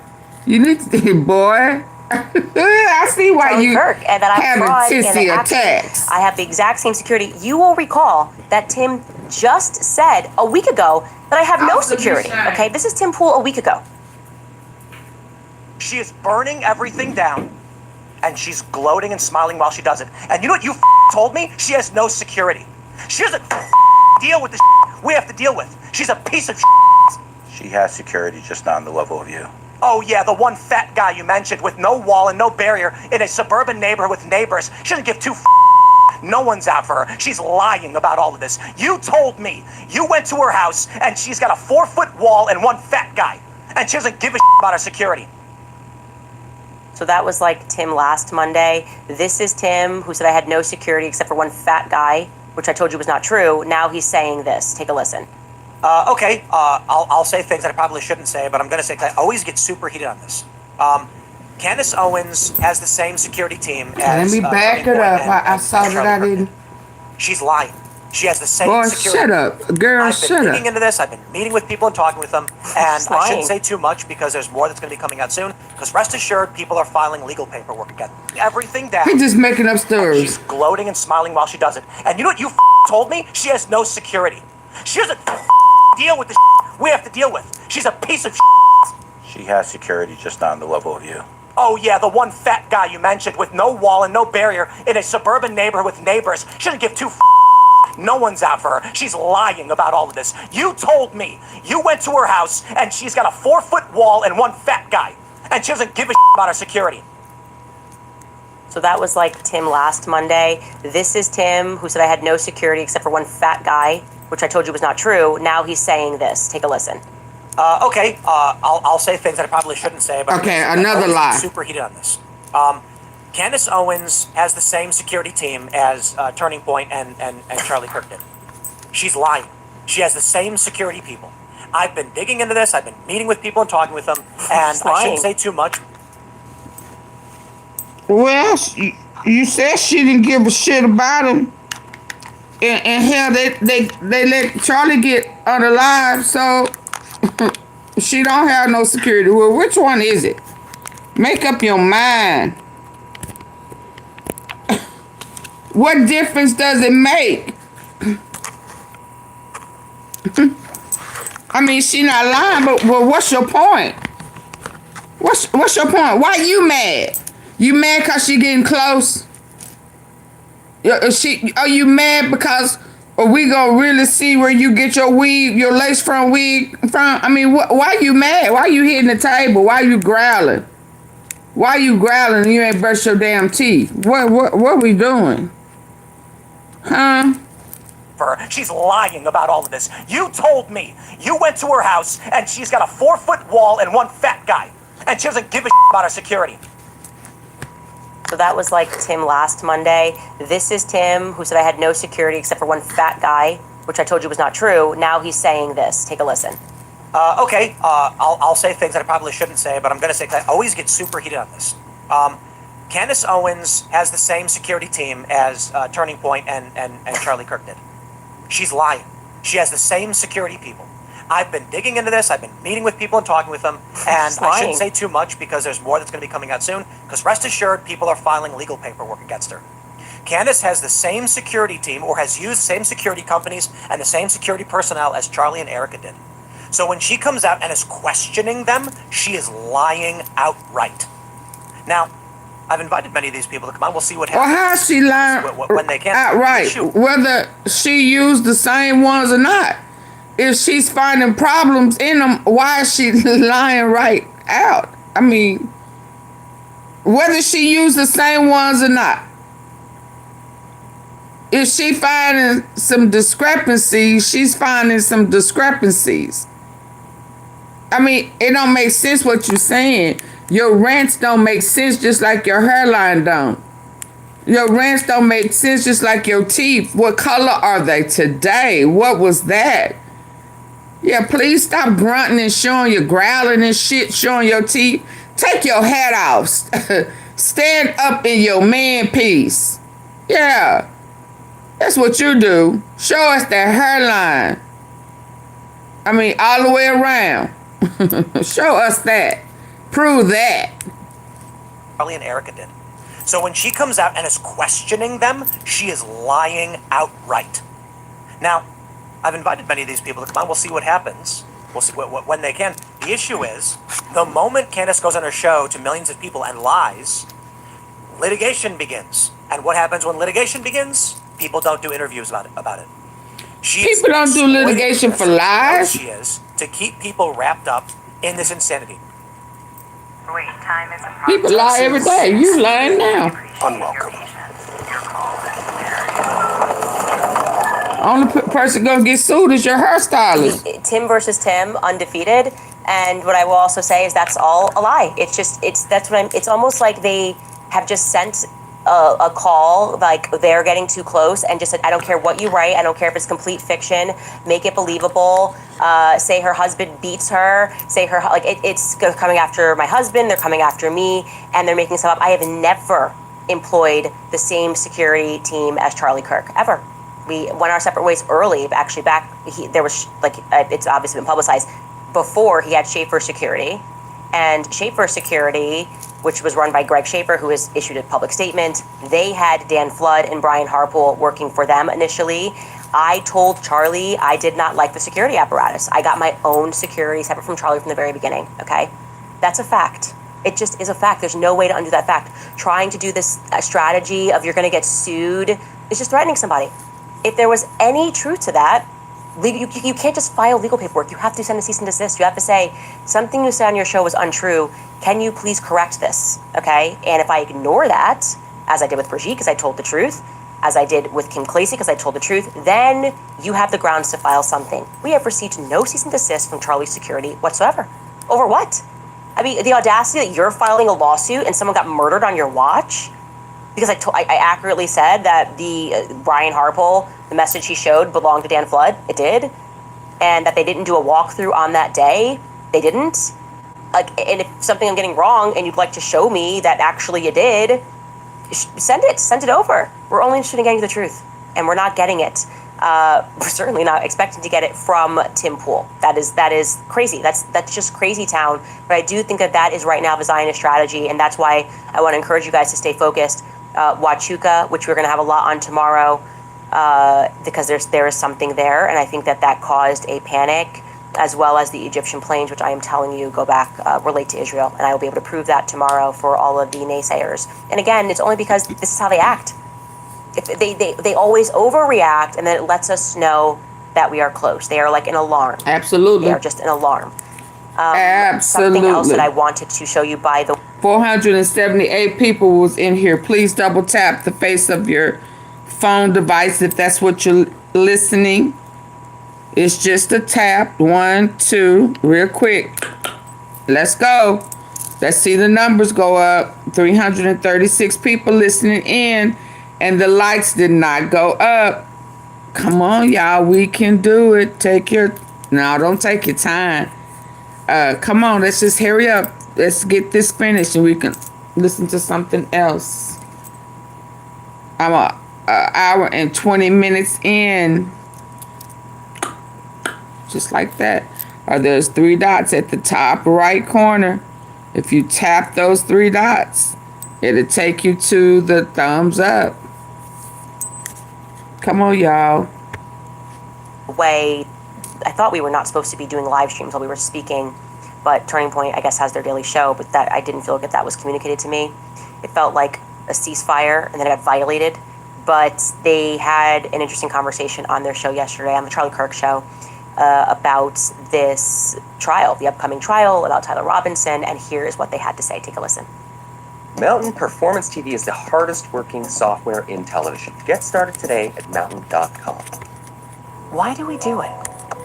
For these moments. To reflect on what truly matters. To cherish. So this is straight from the charging document. It says Robinson's mother explained that over the last year or so, Robinson had become more political and started to lean more to the left, becoming more pro-gay and trans rights oriented. She stated that Robinson began to date his roommate, a biological male who was transitioning genders. This resulted in several discussions with family members, but especially between Robinson and his father, who have very different political views. In one conversation before the shooting, Robinson mentioned that Charlie Kirk would be holding an event at UVU, which Robinson said was a, quote, stupid venue for the event. Robinson accused Kirk of spreading hate. And when you see how easy that rooftop access is, you start to kind of put one and one together, and you realize that Robinson had a plan that he was going to ultimately take advantage of. And he obviously knew how easy it was to get up to that rooftop, which is terrifying. It really is. And look, you know, one of the other things that's being pushed around for a long time was that, you know, TPUSA, both the local chapter and you guys, didn't advertise this event till a couple days prior to. Now, the insinuation there is that that doesn't give Tyler enough time to plan for this. And what we found out with a little bit of, 20, not even 5 minutes of Googling and looking. Yeah. Look, you guys had already put out on your website as early as August 27th. So we have at least almost a full 2 weeks prior to this, that not only the time of the event, but the location, the exact location of the UVU courtyard. So when you have over 10 days of planning, and it sounds like that Tyler already was familiar with the campus to begin with, like a lot of the mystery of this starts to go out the window, and it starts to really conform with what is exactly being proposed by the state of Utah and the FBI in the charging documents. Yeah, and we can attest, Andrew Cipher, who's our head of field, Charlie sometimes throw the events out, 7-10 days in advance. If something opened up in his schedule, he would be able to. He better not forget that toothbrush or that cap. And so those whole that whole theory kind of goes out the window. So, unless I am mistaken, and I am not perfect, but I do feel like we worked really hard to see when this location was first revealed. The first time that we found that the courtyard was mentioned, because Charlie's speaking at events, so your assumption would be they're inside, right? You have no idea where it is, so it's not like you can see whether you have a shot to the courtyard unless you know Charlie's They allowed that crap to happen. That we found that they were a part was on of September 2nd. The local media mentioned on KMYU that Charlie was speaking at UVU in the courtyard, okay? That's the first time that we found this. If I am wrong, please tag me, because what he's referring to on August 27th that happened, which we have on our timeline as well, and this is why I love a timeline, is that TPUSA, UVU, and the local BYU chapter shared a graphic announcing that Charlie was coming to UVU, but there were absolutely no location details mentioned. So that actually does shred the idea that he could have practically gone and scaled rooftops before. You're right. Not knowing it was going to be on the That's rooftop. the first public mention is September 2nd. So they announced the event on August 27th, as he says, no location details. And then on September 2nd, there are location details provided by local media for the first time. Prove me wrong, okay? Prove me wrong if that is, if I'm inaccurate, because I do think that we were thorough on that. I will update my timeline. If not, it does then beg the question, surely they must have footage after September 2nd of him testing the rooftop in some capacity to then realize, oh, it's going to be an outdoor event. This is an opportunity for me to go after him. We are waiting for that. And like I said, I was told that they don't have anything that the public doesn't have. So it's not obvious to me. I don't think it's obvious to the public. Now, I do want to get to Viva Frey, who had this to say regarding drones. Regarding the text messages from Tyler Robinson. Excuse me. A lot has been made about these text exchange that went back and forth between Robinson and his lover, his trans furry gay lover, whatever. You want to? Say it doesn't sound right. Well, there is a video that I want everybody to check out by Turkey Tom. I believe you've watched it now, Viva, where, and this has been authenticated as somebody who was in the Discord chats with them and apparently spent time with them at this apartment. And he said 100% this is how they talked, which is a striking finding. We're going to go into that more probably tomorrow or the next day, depending on how today goes. But I mean, turning point is boring. At first, it struck me too. I can tell you that now. Apparently, this is how they talk, Viva. That was not the most implausible thing to believe. Okay, so you have a text message. It does read, regardless of whether or not this is how they talk. People saying they were manufactured by or drafted by AI. To the extent that they're confirmed text messages, you can, come to whatever conclusions you want after that. But whether or not this is how they talk regularly, to the extent that those were authentic text messages, they show what they show, which is whether or not his lover was aware of what was going on. You're etching bullets, and it's maybe not for target practice of a sporting nature. But like when I say I don't believe the official narrative, and you have to go back to a number of things here. I put my sort of best theory as to what went down. I want to know who was on the Discord chat in advance, what they were discussing, and whether or not there might have been some other I say foreign, not foreign government, but outer influence there. Tyler Robinson is getting radicalized right about the same time as Thomas Crooks, right about the same time as the other guy, Ryan Ruth.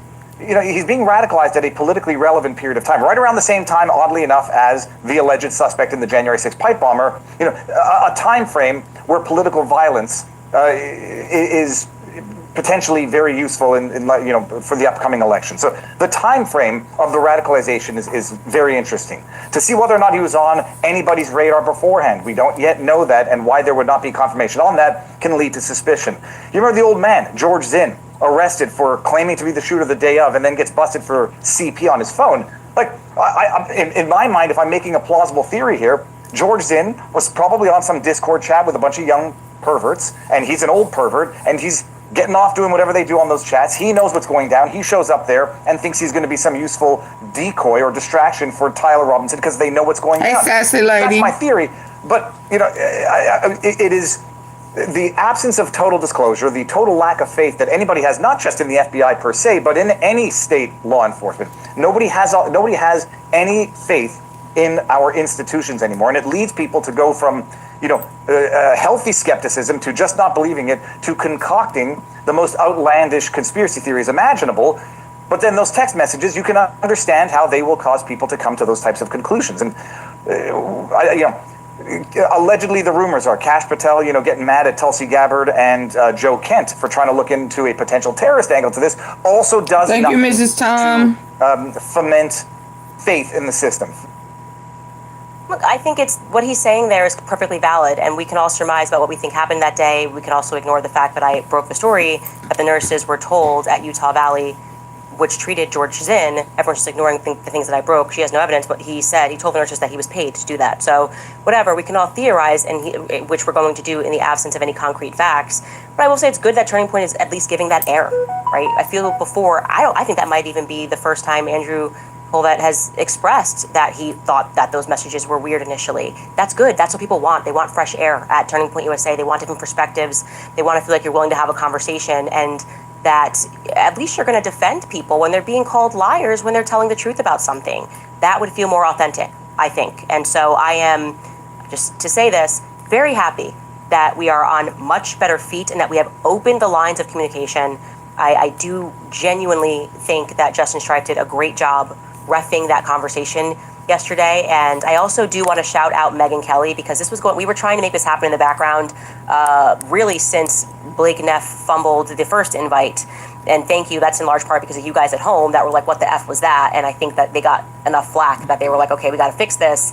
But I want to commend him for making that happen, for being the person that, kind of rolled up his sleeves and was like, okay, let's actually make a conversation happen and start answering some questions, which I think was done well. And Megyn Kelly, who was initially going to, when we were going to live stream the conversation before the Barry Weiss moment, Megyn Kelly offered to ref that conversation. I felt like she would have done a very good job. I do think that she has kept it very even. She's not been hysterical and it's demonic, it's evil, how dare Candace? And I appreciated that. She has said, I don't agree, think that she's doing this because she's been possessed by a demon. I think she actually believes these things, and I do. And I have a right to believe those things.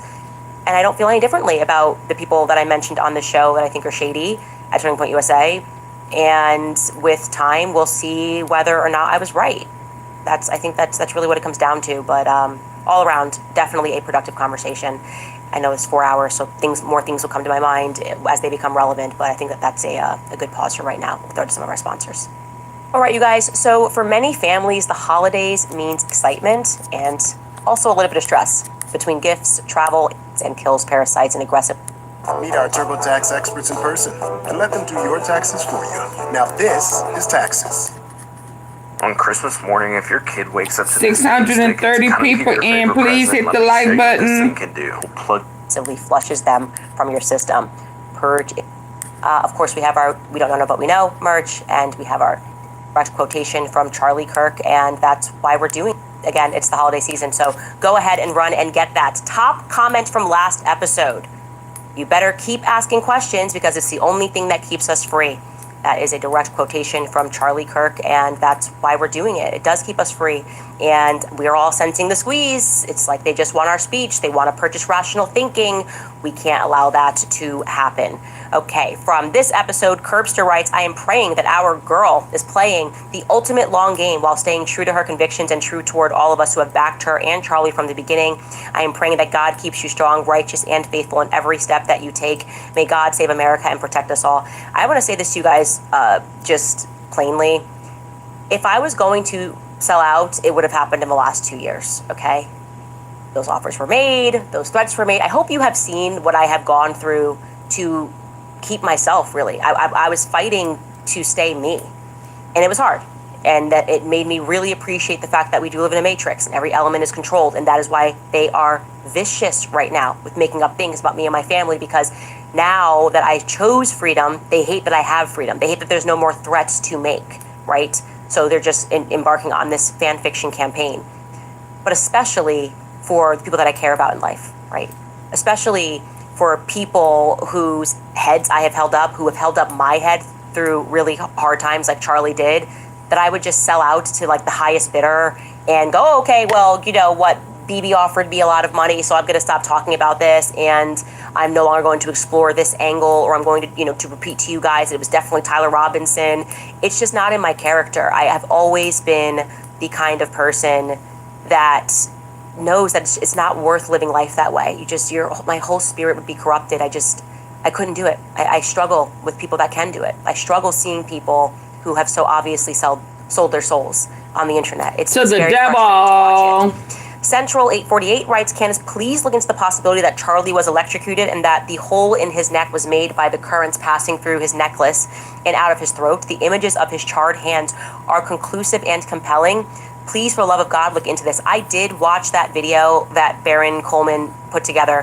First and foremost, I want to say Baron Coleman has done some incredible work, and I actually told him that we should get together and collaborate because I had watched a video of his where he was building on Camp Huachuca, and he made me notice some things. So then we started researching some other elements, and that's what we're going to move on to tomorrow.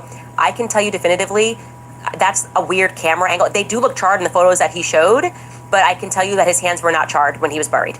And so what you thought, that, like, people were like, oh, this was like makeup and stuff. It was a very compelling theory. It just wasn't so, and I very much trust the person that told me that. But that said, the Baron Coleman, if you have not seen the episode where he builds on what I said about Camp Huachuca, that is worth a watch. He kind of suggests in that episode, which I want to shut down, he suggests that, I think he heavily suggests that it could have been the Veep on that, on the base, Vance on the base, and I did then research, so I was like, oh, wow, is he right? There's actually video of Vance, so it could not have been Vance on the base. Again, I'm getting ahead of ourselves here. We should talk about more of that tomorrow. But that is a very compelling video that he did, which was fantastic work, and I do want to collaborate with him. Maybe we'll do it this week or next week Christmas, I guess. I don't know. We'll figure it out. Jenna writes, your true fans had no doubts about you whatsoever. Merry Christmas to you. I was like, are you new here? Girl, I have been named, fired, caricature. I'm watching right now. My family go through that right now because they are so desperate. And I just think we're close to an awakening and really understanding what real evil is. So we're going to keep pushing. Zachary Loft writes, longtime listener, first-time donor. Why wasn't the combo live? Why is Brandon Tatum the only creator that you follow on both IGs? That was 2 questions. Okay, the first thing, why wasn't the combo live? It was first intended to be live. They did say, obviously, you saw the offer Blake Neff made, which was not a true offer. But then what came behind that was Erika communicating with Megyn Kelly and me. Megyn Kelly was kind of the intermediary. We were trying to find someone that was fair, like I said earlier. And then, obviously, it sort of felt like it got a bit uglier the next week. And I sort of felt, and I think it was fair, that then she went on this press tour, and it was kind of directed at me. So then they said, okay, well, and the team around her are liars. The temperature's a little hot right now. What about we do like not an off-record conversation, but have a private conversation? And I actually will say, I wished it was live, but I will also say I am glad that some parts weren't, because I was then able to tell them some things that I have not yet said, that I wanted to like fact check and get some answers on, but also to say something to them that I found out that I didn't say because I didn't want to hurt the company in a way, right? So some of this is very relevant to Charlie's research and what happened on 9/10, and some of it is not. So we got to, I guess, have a better, that portion of the conversation I think was better off camera, but I was always open and am still open to live streaming with them whenever, truly, like whenever. You guys know I'm an open book, so it wasn't my demand that it be private. I was happy to do a live stream, but I think Justin thought that it would be better if after, just so we could kind of bring the temperature down, which I think was very much accomplished. Temperature was definitely brought down. Zachary Loft wrote, longtime listener. Mr. Bruce Lee writes, people in the chat, many other channels are not hearing what they want to hear, so it's automatically, well, Candace got paid. The chats are so botted. It's better to actually look at comments after the episode to see what people think. And we've had so many people talk about how there are so many bots in the chat, and so focus on obviously the words that I am saying, and obviously you can tell that I have not been paid, because I wouldn't be talking about Israel, and I think there's something to explore there. Absolutely. One Will Wallace writes, pretty clear to me that Kirk was murdered because of his voice and influence. Here's some support toward that security detail. Thank you very much. It's obvious that these people will stop at nothing to silence someone. Absolutely. For these moments, to be grateful and focus on what we have. Continue to stand 10 toes down for the truth, but please be careful. God bless you, Candace. Thank you. That is actually a tremendous donation. Thank you for guys who have been giving these donations, which have gotten bigger because you're concerned about security. And I think everybody after Charlie Kirk assassination is more concerned about security. It's a discussion that my husband and I are having more and more. And that's why it feels especially disgusting when someone like Tim Pool is trying to signal to people, attack her. Like, he's basically trying to signal to people that her security's weak, or like she's using the same security as Charlie. All of these things, like, he is trying to put into. Yeah, just the same way you set up Charlie. Yeah, the same tactics. That is actually a tremendous donation. Look Thank you guys here, who have been giving these donations, which have gotten bigger. Trying to send heat her way. Security, and I think everybody after Charlie Kirk assassination is more concerned about security. It's a discussion that my husband and I are having more and more, and that's why it feels especially disgusting when someone like Tim Pool is trying to signal to people, attack her. Like, he's basically... Little Sally Walker. Little bright-eyed girl. Him Shim looked like a little bright-eyed girl with a little mustache.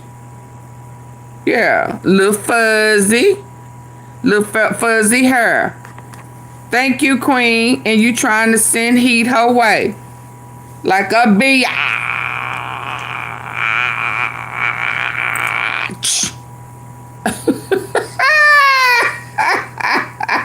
Y'all see them bright eyes? Bright-eyed girl. Yeah, like a little bee.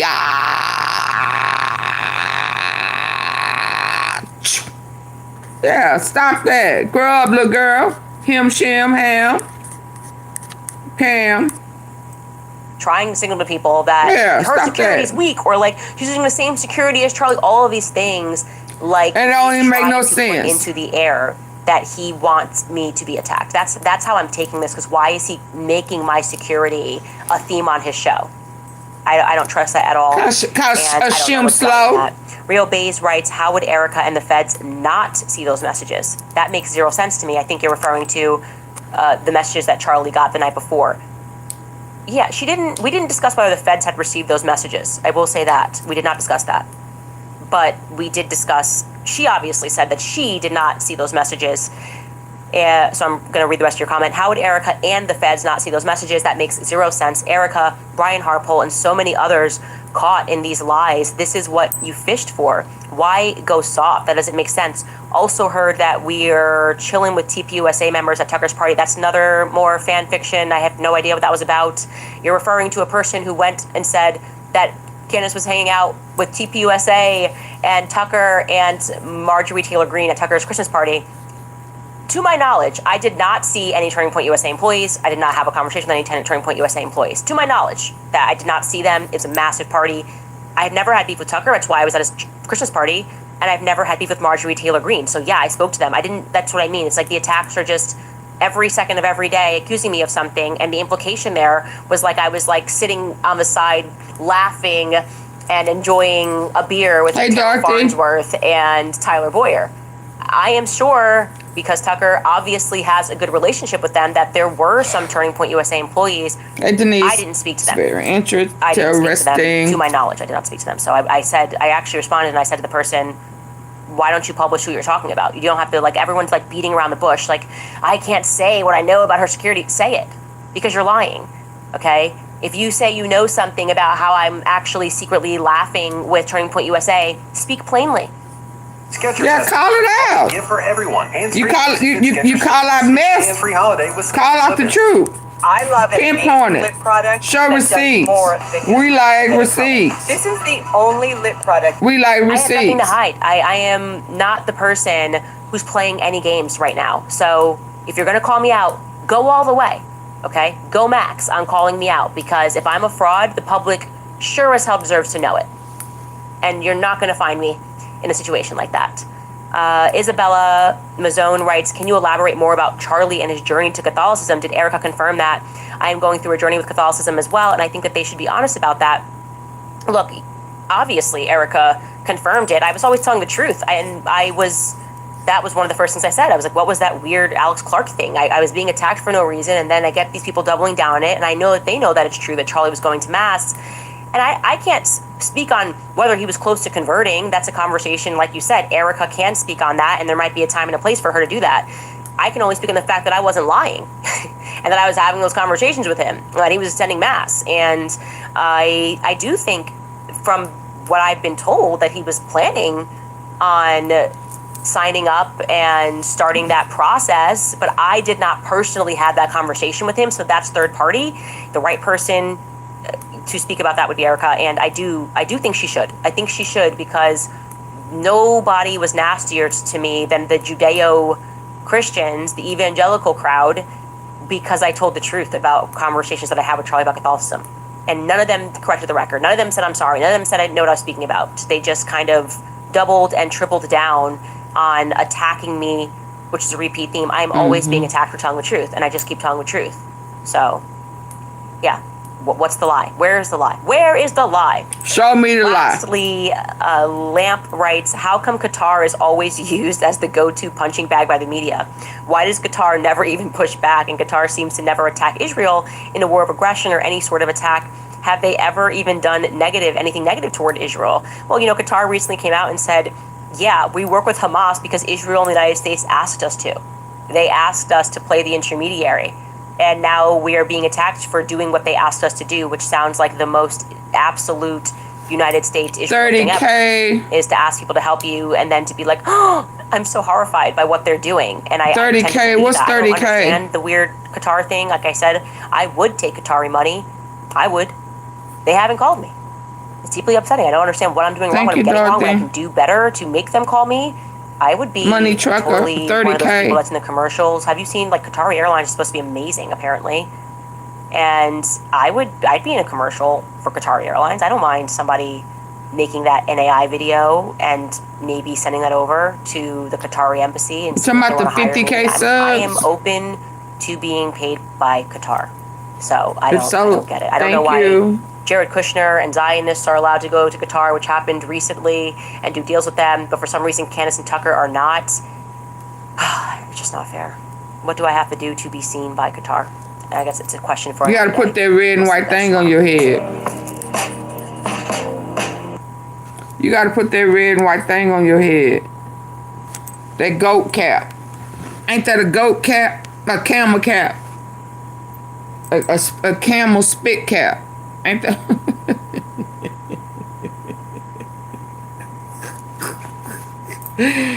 I play too much. Ain't that a spit catching cap? So when the camel won't spit on you. I mean, why they wear that on their head? Oh, cause it's hot. Oh, okay. So you need to put one of them red and white cooling hats on your head. Yeah, and then they will recognize you. Then they at least say, why do you have this on your head? Who are you? Are you Candace Owens? You know. And then you can strike up a conversation. Okay, so real quick before I go, let me see what I'm finna do. Rob Reiner. Y'all, slow to the yellow bus president done said some crazy, ridiculous crap about Rob Reiner and his death. But I think that's been, and his wife, by his son. Thank you, Monty Trucker. Thank you, Monty Trucker. Yeah. Thank you. Thank you. No, thank you. Thanks to the subscribers for all that you do. For hanging in there with AunTeaFee. And Laquita. You know they're a team. Let's see what the update is on old button. And last week I asked about Michael Wolf. He had been quiet. Look like he done popped out with the new 5-finger butt plugs and the little old you know, all of that mess, man. That's the craziest stuff ever. Oh Lord, when I think about what was done to those kids, it just really ruffles my feathers. I ain't gonna even lie. It gets up under my skin. I just can't even imagine the horrid.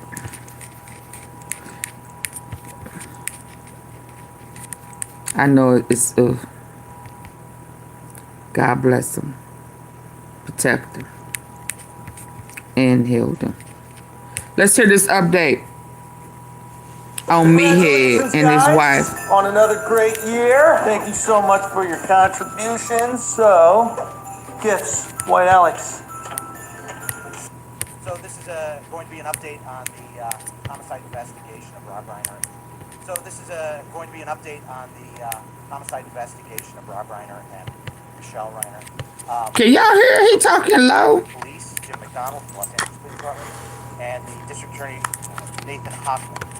Just want to level expectations. We will allow some time for questions, but because of this preliminary investigation still very active. Let me see what I can do for some volume.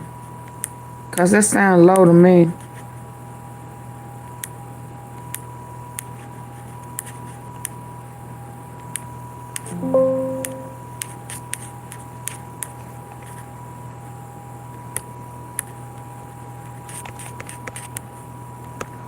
Can I get y'all to hit the like button, double tap the face of your screen and get the likes up for me? Please, please, please. Double tap the face of your screen. Get the likes up for me. Me. Please. Let me. How can I make a change? Time make a change. We are the people who can do it. Time to make a change. We are the people who can do it. And why did this boy kill his parents?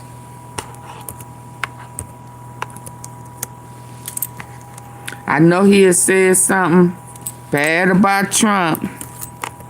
Please don't tell me,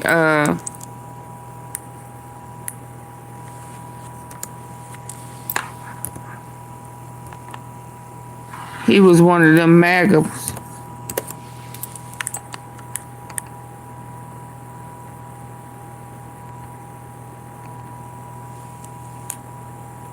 Hold on, y'all.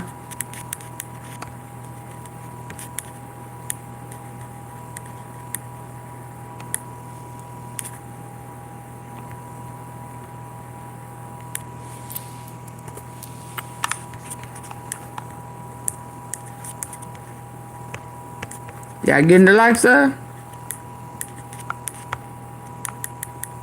Drug addiction. Oh, wow. Oh, wow. Let's see if this is better. Drugs. They said he was a shower full of blood. So this is going to be an update on the Hey, Gene. investigation of Rob Reiner and Michelle Reiner. You're going to hear from the Chief of Police, Jim McDonald from Los Angeles Police Department, and the District Attorney, Nathan Hochman. Just want to level expectations. We will allow some time for questions, but because of this is a preliminary investigation still, very active, it's being filed as we speak. There's not a lot we're going to be able to say right now. Also, if you would, please put one question at a time so that we can hear the question and answer it appropriately. So we can have that decorum in here. DA Nathan Hochman. Yep. He's been arrested, Gemini. Miss Gemini. My name is Nathan Hochman. I'm the District Attorney of Los Angeles County. Today I'm here to announce that our office will be filing charges against Nick Reiner, who is accused of killing his parents, actor-director Rob Reiner, and photographer-producer Michelle Singer Reiner. These charges will be 2 counts of first-degree murder with a special circumstance of multiple murders. He also faces a special allegation that he personally used a dangerous and deadly weapon, that being a knife. These charges carry a maximum sentence of life in prison without the possibility of parole or the death penalty. No decision at this point has been made with respect to the death penalty. Oh, wow. We have requested, and currently Nick Reiner is being held without bail. Now, in announcing these charges, I also want to announce that they're just that. They are charges. Charges are not evidence. Evidence is something that we will be presenting in a court of law to meet the standard of proof we meet in every criminal case, which is beyond a reasonable doubt, to 12 jurors who will unanimously have to find that we've met that standard to prove the charges we bring to court. Right now, with respect to the process, once the charges get filed this afternoon, Nick Reiner will be then brought to court. He is going through medical clearance, something that everybody who gets arrested and gets held in a Los Angeles County Sheriff's Department jail goes through. Once he is medically cleared, he will be brought to court to be arraigned on these charges. At that point, he will enter a plea of guilty or not guilty. Now, prosecuting these cases involving family members are some of the most challenging and most heart-wrenching cases that this office faces because of the intimate and often brutal nature of the crimes involved. Rob Reiner was a brilliant actor and director, an iconic force in our entertainment industry for decades. Hey, right. His wife, Yvonne. Michelle Singer Reiner, was an equally iconic photographer and producer. I know Dorothy, right? Their loss is beyond tragic. Yep, he was supposed to meet with the Obamas. We will commit ourselves to bringing their murderer to justice. I want to thank LAPD Chief McDonald, who is here today, along with Deputy Chief Alan Hamilton from the LAPD, and LAPD Captain Scott Williams, and the entire robbery homicide division, who literally has been working around the clock to gather the evidence that has led to the charges we're going to be filing today. Also from my office, I have Assistant District Attorney Maria Ramirez. I have Director of Specialized Prosecutions, John McKinney. I have our Head Deputy of Major Crimes, Craig Hung. And I have the two prosecutors who will be leading the prosecution in this case, Assistant Head Deputy of Major Crimes, Habib Balian, and Deputy District Attorney for Major Crimes, Jonathan Chung. They will bring their decades of experience to holding this murderer accountable for his actions. His own child. What if this year, the real gift was doing something awesome together? At this point, again, you will hear in the media rumors, you will hear speculation, you will hear hearsay. What I'm asking everyone to do is to rely on trusted sources. If it doesn't come from the District Attorney's Office, from LAPD, from the Coroner's Office, or from the courtroom itself, then there's a good chance you are hearing misinformation. Because at the appropriate time, the actual evidence involved in this case will be presented in a court of law. So I ask for your patience until that is done. But again, please do not rely on rank speculation, rumor, or hearsay to believe that you understand anything about what went on in this case.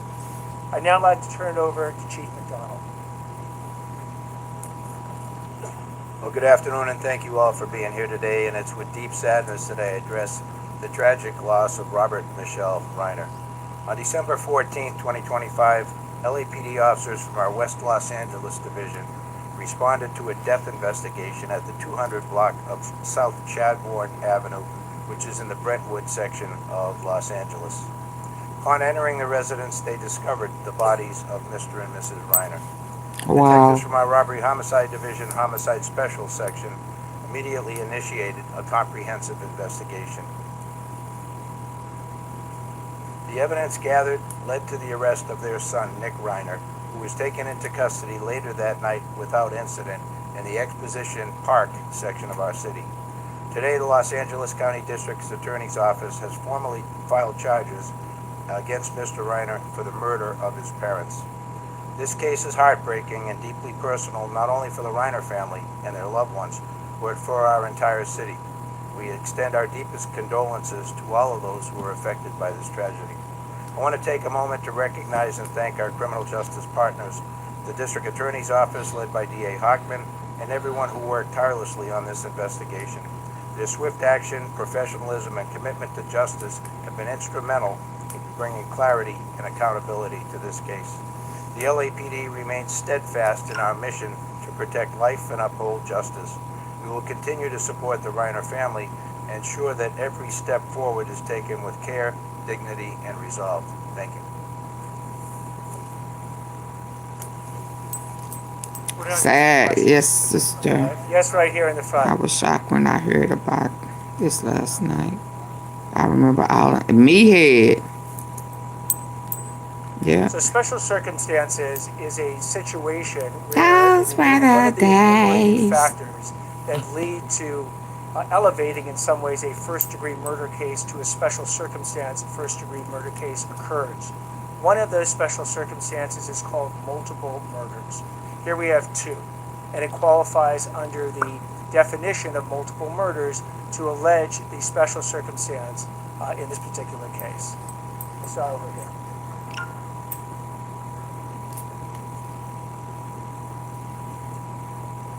Yeah, he was found with good, solid police work. Investigative tools used by robbery, homicide, and gang and narcotic Me division too. detectives with the U.S. Marshal Service Task Force involved as well.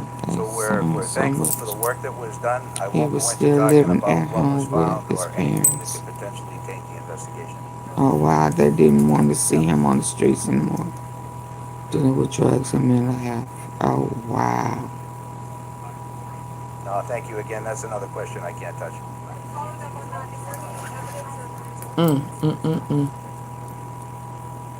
I'm sorry, please repeat the question. The evidence, any evidence, if there is any, of mental illness for his background will be coming out in the hearings that will occur. We anticipate, again, after the arraignment, the process will go through the normal process a case like this goes through. At the appropriate time, if there is evidence of mental illness, it will be presented in court and in whatever detail the defense seeks to do that. Yes, right here. Mental health is real.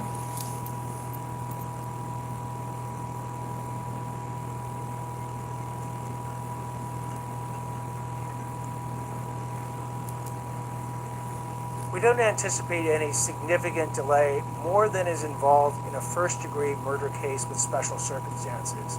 These are some of the most serious charges that a DA's office can bring against anyone. And we anticipate that the discovery that we will produce to the defense will be robust. It will be very involved. They'll want adequate time to review it. They'll want to go through every single factor that they can ascertain in the defense of Mr. Nick Reiner. So again, this will proceed along the tracks that many of the first-degree murder cases proceed. Do I anticipate it being particularly fast? No, I anticipate it being very thorough. Yes, right here. We are not at this time. Yes. Yes, right here.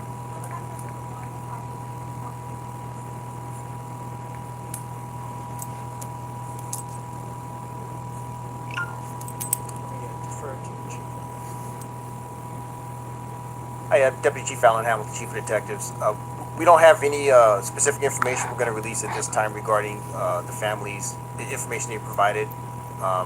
As we move forward, that information will be discussed in the appropriate venue, which will be the court. Yes, in the front here.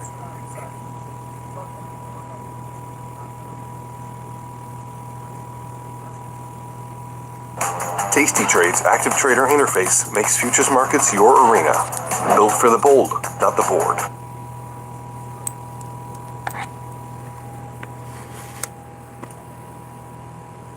So specifically, he was arrested in a public area, in the Exposition Park area near the University of Southern California campus. He was approached by the officers and he was arrested without incident. There were no indications that he was going to resist or anything like that. He didn't flee or anything like that. He was taken into custody without issue, and he was transported to our police headquarters facility. Take a question back there, yes. He's been alleged, one of these special allegations is that the murder was committed with a deadly weapon or a knife. As to where and how the weapon was located or will be located, that will actually be evidence we'll present in court. Let me take a question over here.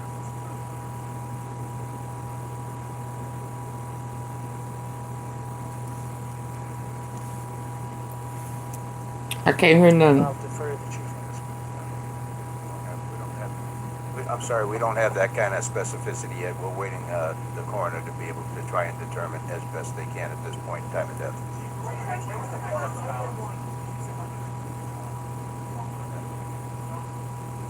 We'll take the question back there.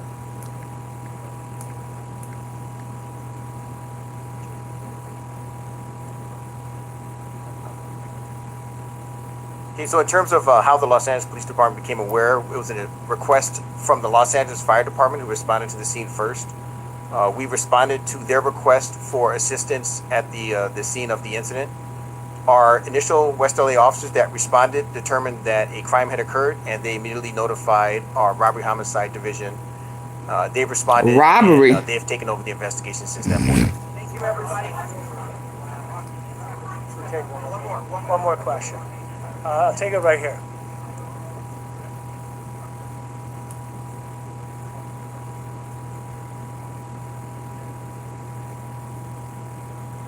So any statements made by the defendant at any point in time would be the type of evidence we will be presenting in court. Let me take one. I'll take one last question right here. Hold on 1 second. I just identified this gentleman. Sorry.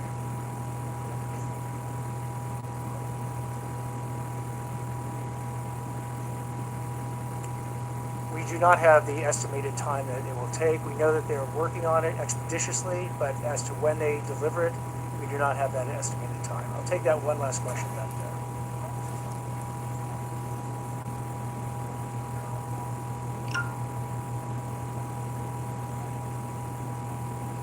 Why you just get confused?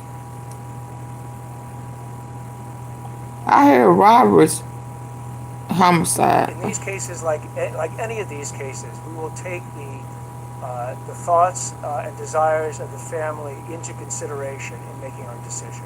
Thank you all very much.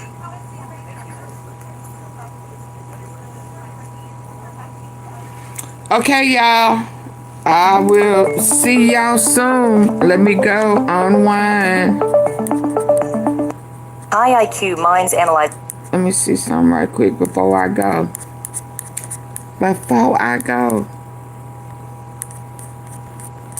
Thank you, Denise. Thank you.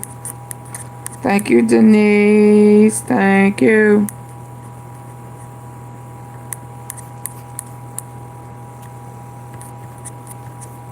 Let me double check. Make sure there's nothing breaking. Oh, excuse me. Yeah, I am so tired. You were told your history began and with change. They're not ready for that yet.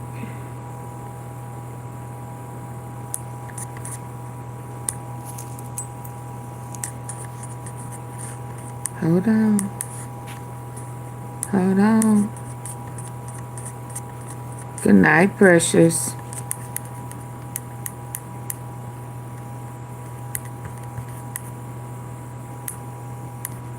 He was asked about the death penalty, by the way, and he said they haven't made a decision yet. And we were expecting to see Reiner in court this morning. We were all there, downtown Los Angeles, and for him to just not be there, and even his lawyer was there, so I think the lawyer even thought he was going to be there. That was kind of a shock, so we'll see how that plays out. But in terms of the special allegation, no surprise there. This really comes into play when a dangerous weapon is used. This can help beef up penalties at sentencing. It's something that they can add on to the charges. The DA spoke about it when he had his news conference. Listen to. Oh, my system just shut all the way down, so I guess it's time to go. It went black, y'all. It went totally black. Okay, so, yeah, it's shutting off everything. Okay, I'll see y'all tomorrow. Peace out. Baby, it said bloop.